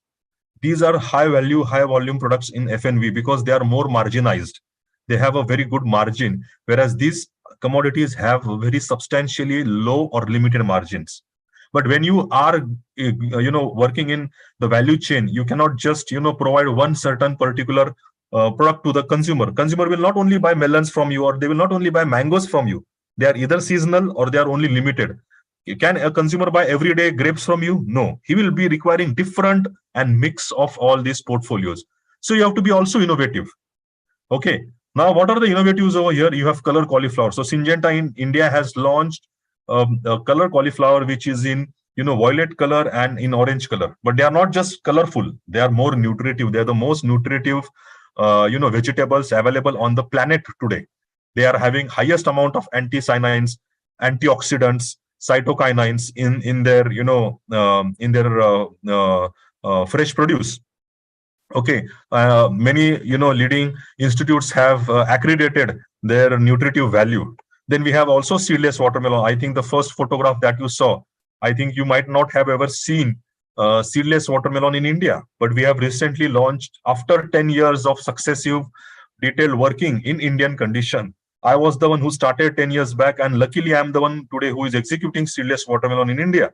And many people are liking that because there is no seed in the watermelon. It is more juicy, it is more sweet, it is more crunchy.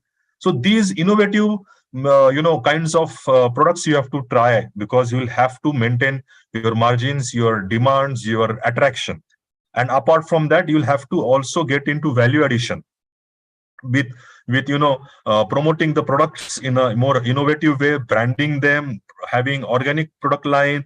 Traceability is a very important thing. Map packs, like what are map packs? Basically, these are modified atmospheric packaging techniques. These are very different kinds of way of techniques where you can maintain your shelf life or quality or look of the product in a very organic and natural way. They don't use any kind of chemicals. So these learnings you will have to bring in your way of doing operations, in way of doing your marketing, in a way of doing your sustainability towards the value chain.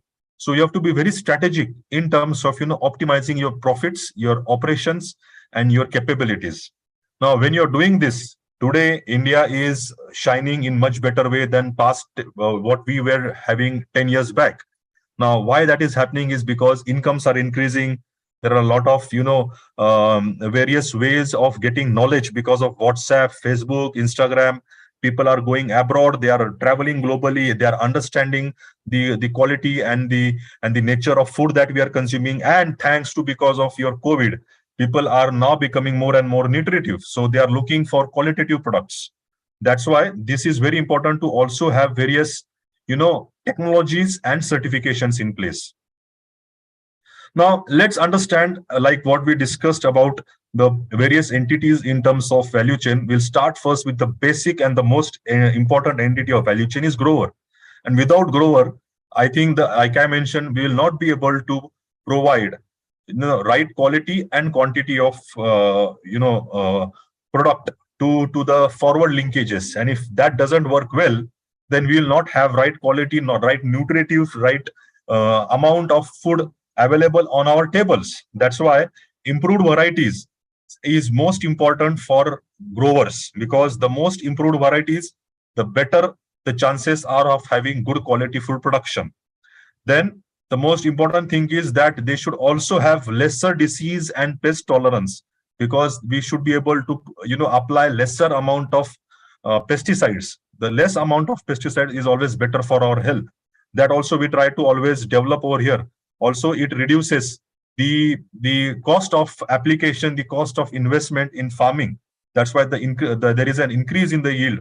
If farmer doesn't get better yield, better income, he will not grow that crop, and then that crop will go out of our plates. So it's very important to have all these things in place and provide a very good quality of varieties to the farmers. Now, let's see what are the important aspects of the processors. Now, we saw what is the importance of varieties, but we also need to see what is the importance of the varieties in regards to the processing, in regards to the industrialization of the farmers and the value chain, because processors cannot just process any kind of farm produce that is just wanted in their processing lines, because it is entirely dependent on quality and recovery.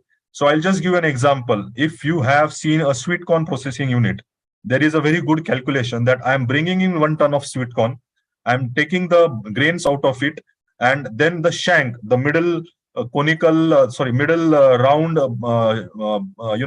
that white color shank, which is left after removing the grains, that weight and that of the weight of the grains should be lesser than the grains, because if the weight of the grains reduce, the output or the recovery of that processing lines reduces, and that actually adds up losses. So you have to also understand what kind of variety, what kind of product you are getting from the farm, and how it is impacting your recovery, because recovery is directly responsible for your profitability.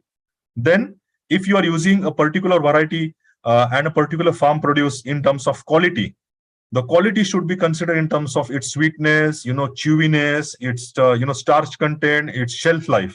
Because if that is not maintained properly, even after doing a good processing, the quality will deteriorate when it goes on the shelf of the retail or when it goes to the consumer's hand, and your product name or your brand name will be impacted.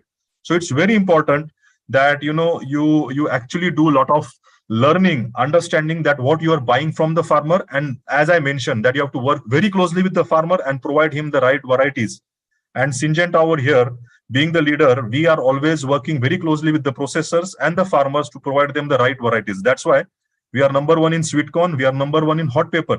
So whatever powder of chili that you see in the market, that comes from Syngenta hot pepper variety, which is called as 5531. We are the leaders in this segment.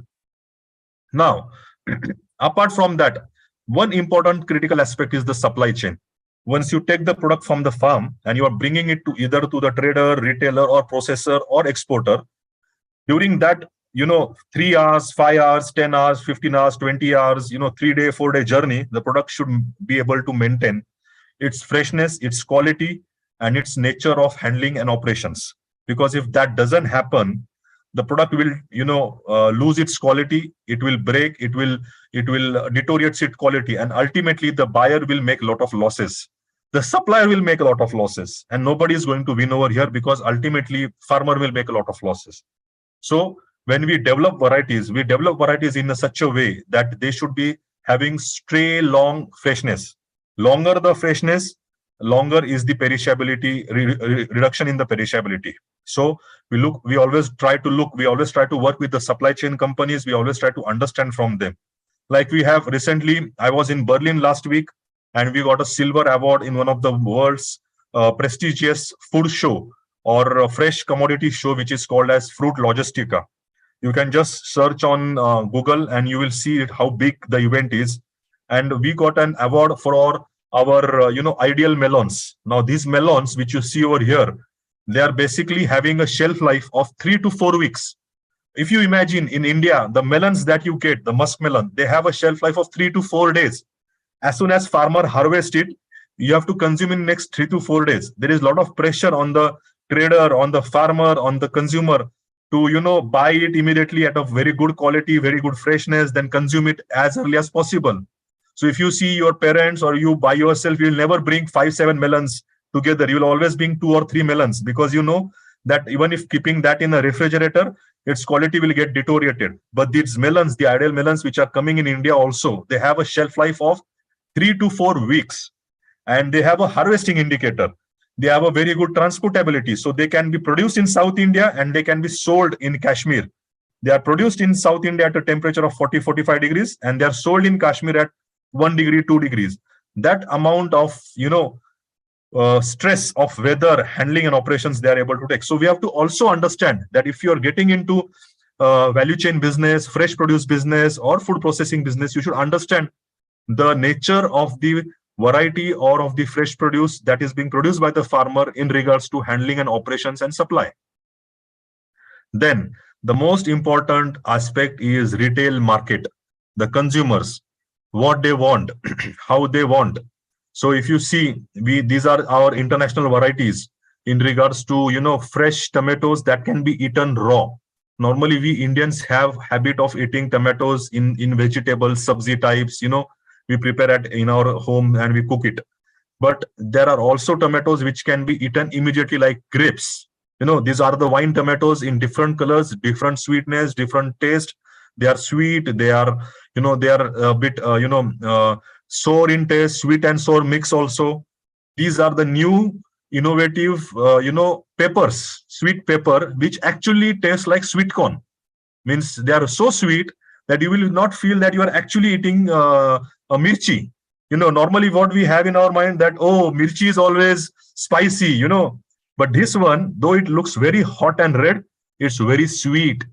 It's literally so sweet that you can actually eat it like a vegetable, like a sweet corn, like a fresh fruit. Okay. You have to also understand what they want. Like I mentioned, we have launched seedless watermelon. Why we launched seedless watermelon in India? Because elderly people or small children were having challenge in eating watermelon, though they liked it, but they were not able to eat because they felt, oh, eating watermelon with seeds is so challenging. I cannot eat seed. Small children are always having a fear. Oh, what will happen if that seed goes in your stomach? Nothing happens, but they always have that fear, or they don't like having seeds, or people don't like spitting seeds after eating the watermelon flesh. So we got in seedless watermelon in the market. Elderly people cannot eat watermelon happily because they fear that their teeth are a bit, now not so strong. They are weak now. And if that seed comes in between their teeth, they will have a pain. So this seedless watermelon is a big relief for them. But the most important thing of seedless watermelon is that they are more sweet. They're the most premium quality, fruit available today in the melon category. So like that, we have to make, innovation. We have to understand what customer wants. And that's why as Syngenta, we try to work very closely with the consumers. We try to understand what consumer want. We try to understand what retailers want. And accordingly, we try to develop the protocols, the varieties which are aligned to the consumer needs. Then we have new trends coming in. Like I mentioned, apart from seedless or from this, the snacking vegetables. Today, India is developing in such a faster pace. The IT sector is developing in such a faster pace. The health consciousness is developing such a faster way that people are also wanting to have snacking items or salads in their food.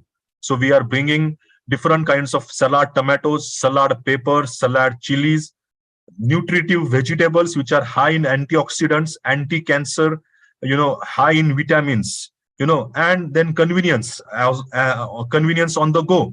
So like that, we are bringing in different kind of innovation to Indian market. We are leaders undoubtedly, but we are also trying to make impact in the way we are able to provide the food to the consumers, the different kind of international food to the consumers. Okay, so this is the new way of getting into the food business. And any of you youngsters, entrepreneurs, the professionals who are working in the food sector, retail sector, they should think of these new ways of getting into consumers' mind. They always want this, but they always want the right way. So we over here, through our strong understanding of consumers, we are able to bring in new technology to them. So overall, what you have understood, I'll just try to summarize in a way, is that we are trying to develop more advanced value chain over here. It's not just selling seeds or crop protection products to the farmers. It's basically selling a solution or providing a solution to the entire value chain sector by means of agronomic expertise, varieties, crop protection guidelines, protocols, and health and the quality of the farmer's life and the consumer's life. This is what we always try to target. And when we try to do that, how we actually try to do that is basically having a hub and spoke model over here. If any food player wants to associate with Syngenta in any kind of commodity, we actually try to develop a hub in a central location in the promising geography. We develop small group of farmers, which we call as pockets, for them, because as I told you, we are the largest input player in India, and we have a strongest brand value. Farmers trust us like our own family members. We are very much closely involved emotionally and practically with the farmers in the field and in their day-to-day life. Farmers trust us. So we bring in the opportunity of connecting farmers with the end consumers. But in this, we are not having any kind of business objective. This is more a service objective to the farmer, which doesn't have any kind of cost associated to it. If we consider this is one of our service that we should pay to the farmers, this is one of our service that we should provide to the consumers or to the mankind, so that they get better quality food, they get high quality nutritive food on their table. And my value chain partners who are working in this entire supply chain, they are benefited out of it. Ultimately, the farmers are benefited out of it. So we help the farmers and the food industry to establish a strong network of growers across India. And currently, as you see over here, we are developing strong centers, strong groups of farmers in various parts of India, and they're developing very aggressively. The food industry is getting benefited to it. Ultimately, the end consumer and farmers are getting benefited to it. So I'll suggest that if you are working in this sector or you want to be working in this sector, please think on these guidelines. These are the new ways that we are actually, also doing branding for the consumers, so they understand the right product, the right quality, and the right understanding of the product. So this is for seedless watermelon, which we have recently started. If many of you are following me on Instagram or on Facebook or on LinkedIn, you might have seen this in past or in recent days also. So at Syngenta, we are very proud to, help farmers, value chain, various partners involved in value chain with different products, with different commodities, with different solutions in one umbrella or under one roof. And by that way, we are able to, provide entrepreneurs and various value chain entities a very good platform of growers. Growers are able to connect directly with the customers or with value chain partners, and they are able to benefit over here. As India is progressing, we have to get adopted to the new way of operations, to the new way of business that is being already established in Western world. And like I mentioned, let's not learn from our own mistakes. Let's learn from the others' mistake. What others have done, the Europeans have done a mistake in their food chain. What China has done a mistake in their food chain. What America has done the mistake in their food chain. Let's learn it, implement it in India. We as Syngenta, we are always there to help you, guide you, support you. You be as a farmer, you be as a value chain partner, or you be as an end consumer. At the end of the day, I will also recommend you, all of you, that think of various new models that are being implemented by various companies, or by you can even think of implementing by yourself. There are many good startups from Waycool to IG International, or from Big Basket, though it's not a startup anymore, but it was a startup, to the well-established corporates like Reliance or Tata's. You can think of working with them in the models that I've listed over here, be it a food distribution, provide them industrial food solution in a larger way, Lease farming is a new way that you can actually make a group of farmers, or you can take farmland on lease and do your own farming and provide them the right quality.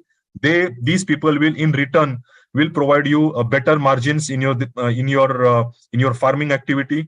New way of e-marketplace. You might have seen that there are a lot of apps and online marketing platforms that are coming on the shelf.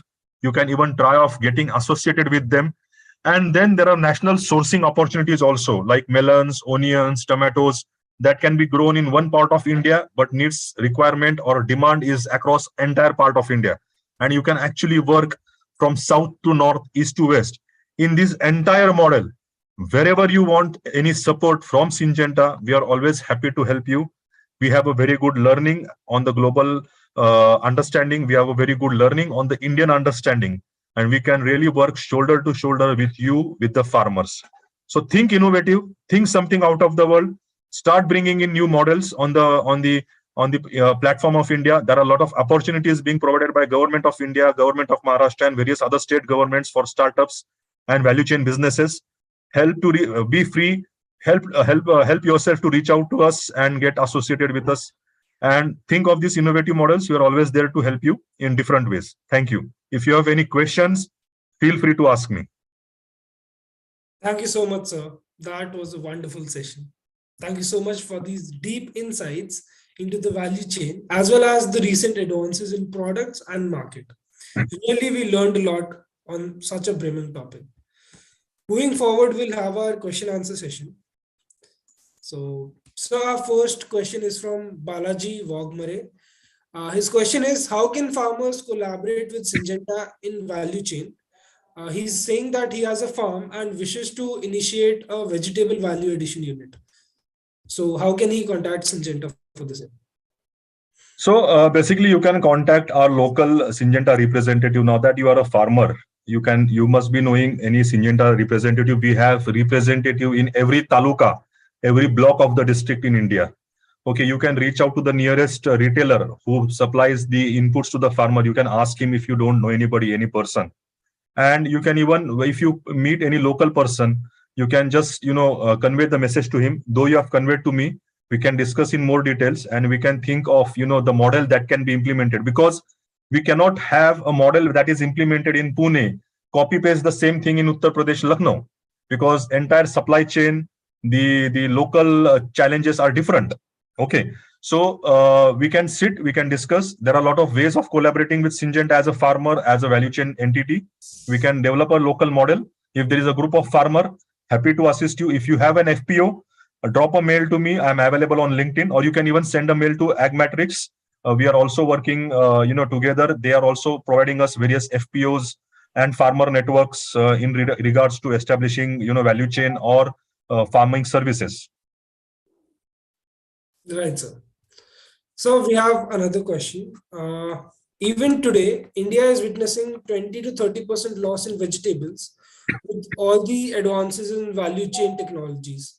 So what are the initiatives needed to control losses in vegetable by Indian government? The question is from Veer Narayan.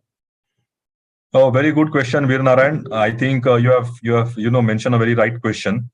See, first of all, I'll give you the answer in three ways. First of all, even today, India is operating 90% in unorganized or traditional way. Okay, you might have seen the farmer is harvesting it and putting it into a tray, the crates or in the bags, and then they are sent in a normal temperature trucks, open trucks, and that comes to the market. That's why these huge losses. Then the operation of handling and all is still in a very traditional way.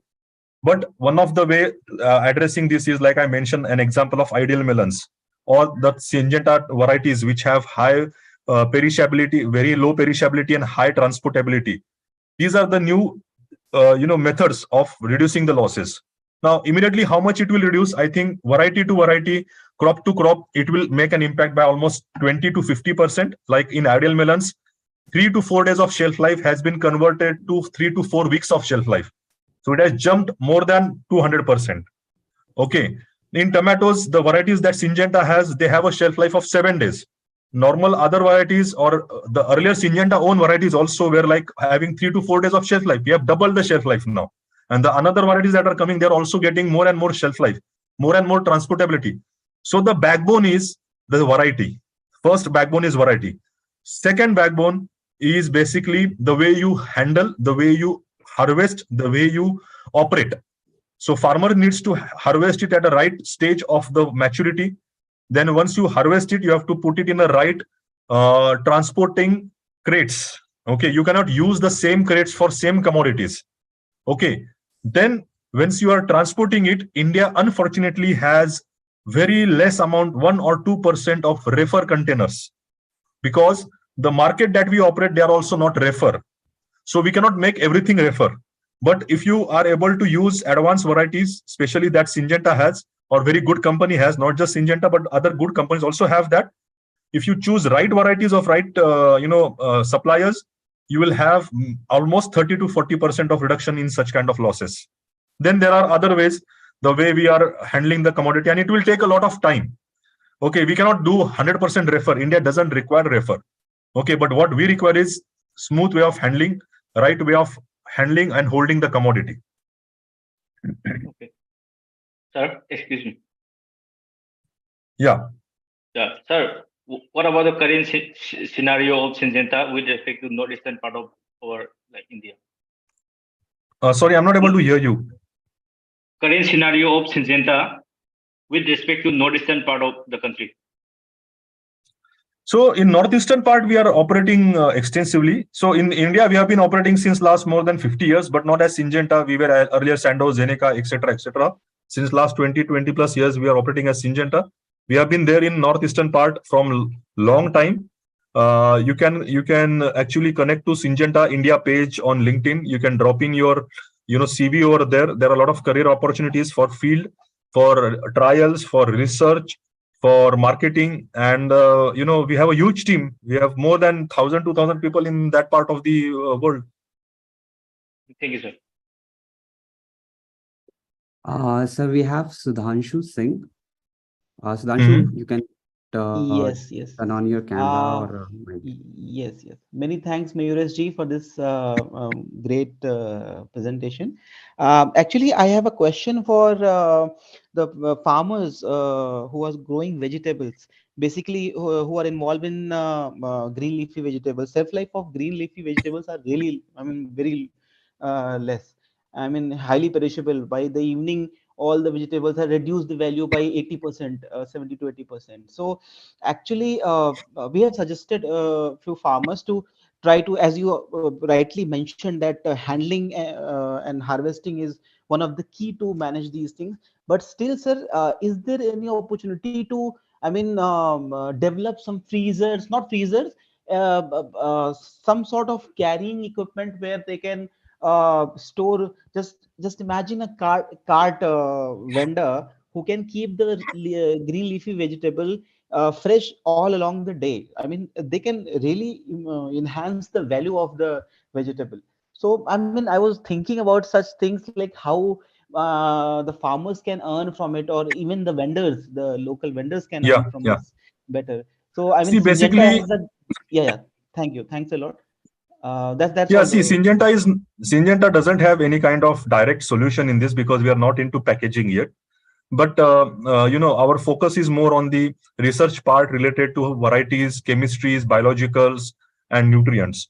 But yes, like I mentioned in my slide number 2 or 3, if you just recall that, it is MAPS. It is modified atmospheric packaging solutions that are available today, which are basically different kinds of polymers. They are bags, they are containers, or they are different kinds of boxes, which actually maintains the ethylene content or the humidity control or the temperature control without using any kind of refrigerator or any kind of machine. They are simple pouch. Okay, so we'll have to start bringing in that kind of bags on the farm level. Today what is happening is, if you see, farmer is packing it into a normal gunny bag or plastic bag or crates. He's bringing it to the trader or to the collection center of a Reliance or Star Bazaar. There, these people, the modern retailers, are doing this kind of activity, but traders and all, they are not able to do that because it's a huge activity. So we have to bring in such kind of innovative ways of packaging or package handlings. True, very true, very true, very true. Thanks for the answer. Yeah. Then we have Kamal Kalam. Yeah, am I audible? Yeah. You are. Yeah. Yeah, good afternoon, sir. This is Saikiram from Savarna Seeds. What are the Okay. methods you are using to take the new technology at the farmer level for the farmer adoption, like the new watermelons or the musk melons you have showed? They have to believe first they have to farmer have to believe that. No? What are the methods you are using to take it to the farmer level? See, now you come from the seeds background, so you know very well how Syngenta operates. But just I'll brief you that see, we have a huge team at the field level who is working very closely with lakhs of farmers across India, not thousands, lakhs of farmers. We have our own farmer groups. We have our own lead grower network, which is associated with us for last 10, 15, 20 years, generations. Okay, so first of all, we are starting with them. We are also having various partnerships with all these modern retailers. Okay, so these modern retailers are also associated with Syngenta on global platform and also on an Indian platform. So they believe in Syngenta products. And what we do is, in initial days, we connect those farmers with these, buyers. They start buying it, and once the product is, accepted by the consumers, it automatically starts growing. And that we are working very closely with the farmers. Once there is a success story in Salem or in Anantapur, or in any part of country, okay, we replicate that in the other part of the country. If it is successful in eastern part of country, we replicate it into the western part of country with a localized model. We cannot copy paste it, but we replicate it. Replica is we learn from there, we implement here, we do trial research and R&D for the local geography, and then we again develop it. Like that we are working. We have a huge trialing department team. We have a huge field team. We have a huge grower servicing team in the field. And that's how we are, working shoulder to shoulder with the farmer. Thank you, sir. Thank you so much for the clarification.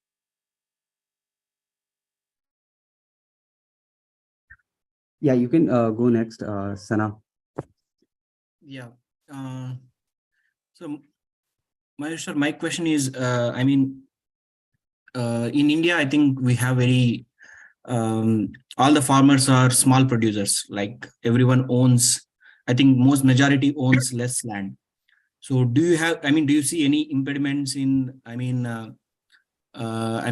the FPOs in India? And are you addressing that problem in any way? What are the steps that you have taken from Syngenta, or you see any player in India who is assisting in formation of FPOs? Yeah, see, basically, if the Agmatrix is working very good in regards with FPOs and developing farmer network and consulting them in a business model and in operational model. So we are working. I'm associated. I'm in touch with Agmatrix team also. So wherever we required, FPO kind of structure, we are getting support from there. There are other, FPOs which are directly connecting with Syngenta. What we are doing with them is either we are providing. So the basic thing is we are providing them the right solution in regards with the varieties, in regards with the crop management practices, in regards with any kind of training required, in regards with any kind of new crop establishment required. That we are doing. Since last few years, we have also started, connecting that FPOs with the buyer, the end buyer or the processor or exporter, which are associated with Syngenta. And in this, we are not actually doing, like I mentioned, the objective is not to do business in terms of, doing this kind of connection. This is a service that we are providing to the farmers because we believe that we are the largest player in Indian market and we are associated with the Indian farmers and the FPOs for last 20 years plus. We believe that it is our moral responsibility to enhance the income of the farmer. Okay, by doing various farm initiatives and by doing various farm solutions with the farmers, one of the critical element which farmers always want and they have demanded us is market accessibility. We are providing that market accessibility to them as a service.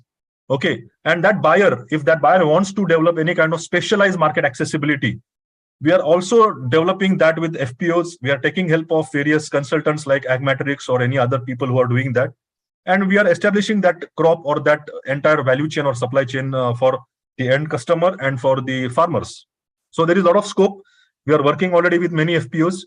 And if you have any agenda or objective with FPOs and value chain, do reach out to Agmatrix and Syngenta. We will help you out. Because we are not getting involved in day-to-day operational modeling of FPOs. For that, experts like Agmatrix are there. our job is to actually connect the dots over here. Okay, so once the model is ready, the thought process is ready with the help of Agmatrix, I think then it is right time to come and connect with Syngenta. Okay, so we are working with such kind of people, consultants or service providers also who are providing FPOs, such kind of services, and then we are also working directly with the FPOs also. Thank you so much, sir. We have Kalam again. I think he has some more questions. Yeah, Kalam, you can ask your question.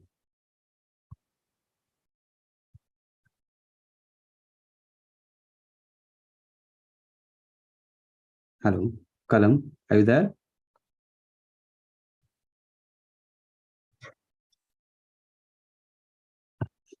I think he's not able to unmute also. We can, so there is a common question from freshers and, graduates. So they are looking for opportunities in Syngenta. What are the possibilities of getting into Syngenta? What are the opportunities? See, there are a lot of opportunities in Syngenta, as we are one of the largest organization over here. We have a huge manpower, skilled manpower. We are developing that manpower with freshers. Many times, we work with them in form of summer internship or any kind of project at field level. Initially, we normally try to work as a project which is maybe 2-3 months of time, or maybe a year's time, after they complete their graduation or post graduation.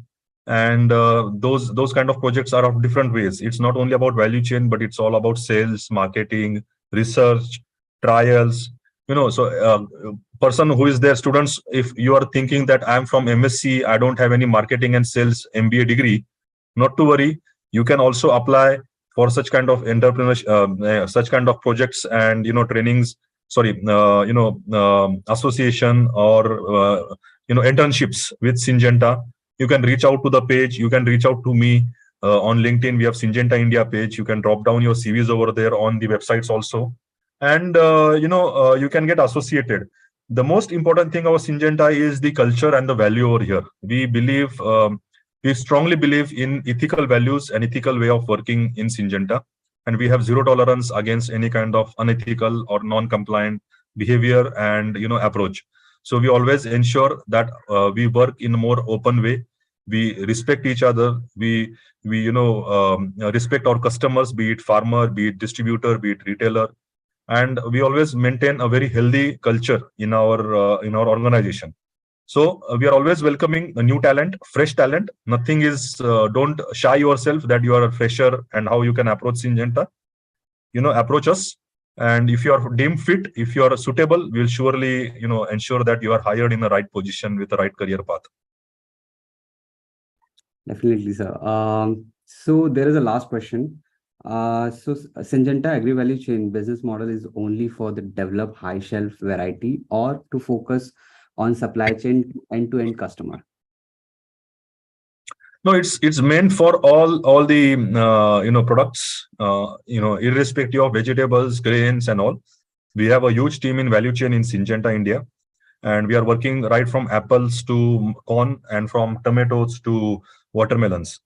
So there is an opportunity in every aspect, and if there is a very good model, if there is a good opportunity, we'll surely like to join hands together with any of you and see how the farmers can be benefited. Right. Thank you so much, sir. I think we have no more questions. Bhupesh, you can take over. Thank you so much, Love.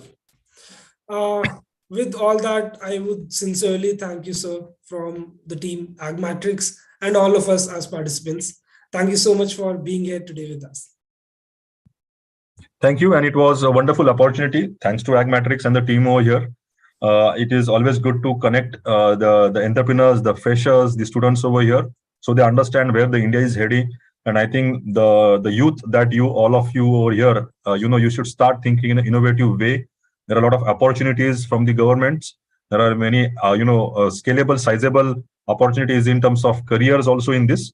So I wish all of you luck. Stay in touch and feel free to connect us anytime, anywhere. Thank you. Thank you, sir. Thank you so much, sir, and thank you, participants.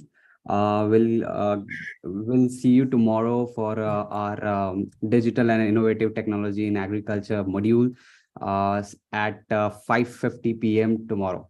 Right. So And I with hope this, you guys please try to join the session 10 minutes or 15 minutes earlier so that it is possible, so we can start early and we don't have to wait, right? Yeah, Bhupesh, you can take over. right. Thank you, Love. So with this, I would like to wrap up today's session. I once again thank all our speakers who delivered so interactive and insightful sessions today. We were really blessed to have all of them on board. And I think all our participants, and I really thank them for cooperating with us in the event. Thank you again. And I hope that you got a fair in these sessions about future of agtech business and readiness. And I'm sure that these learnings will add value to your future endeavors of careers.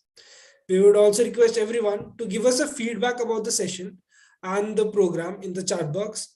We would highly appreciate that. With that, see you all tomorrow with some more knowledge and enthusiasm at 6 p.m. tomorrow on the session of value chain, agribusiness marketplace, and circular economy, right as Love mentioned. And from tomorrow onwards, the sessions will be at 6 p.m. So make sure you join 10 minutes prior, and the sessions will be at 6 p.m. till Saturday. So thank you so much and have a good day.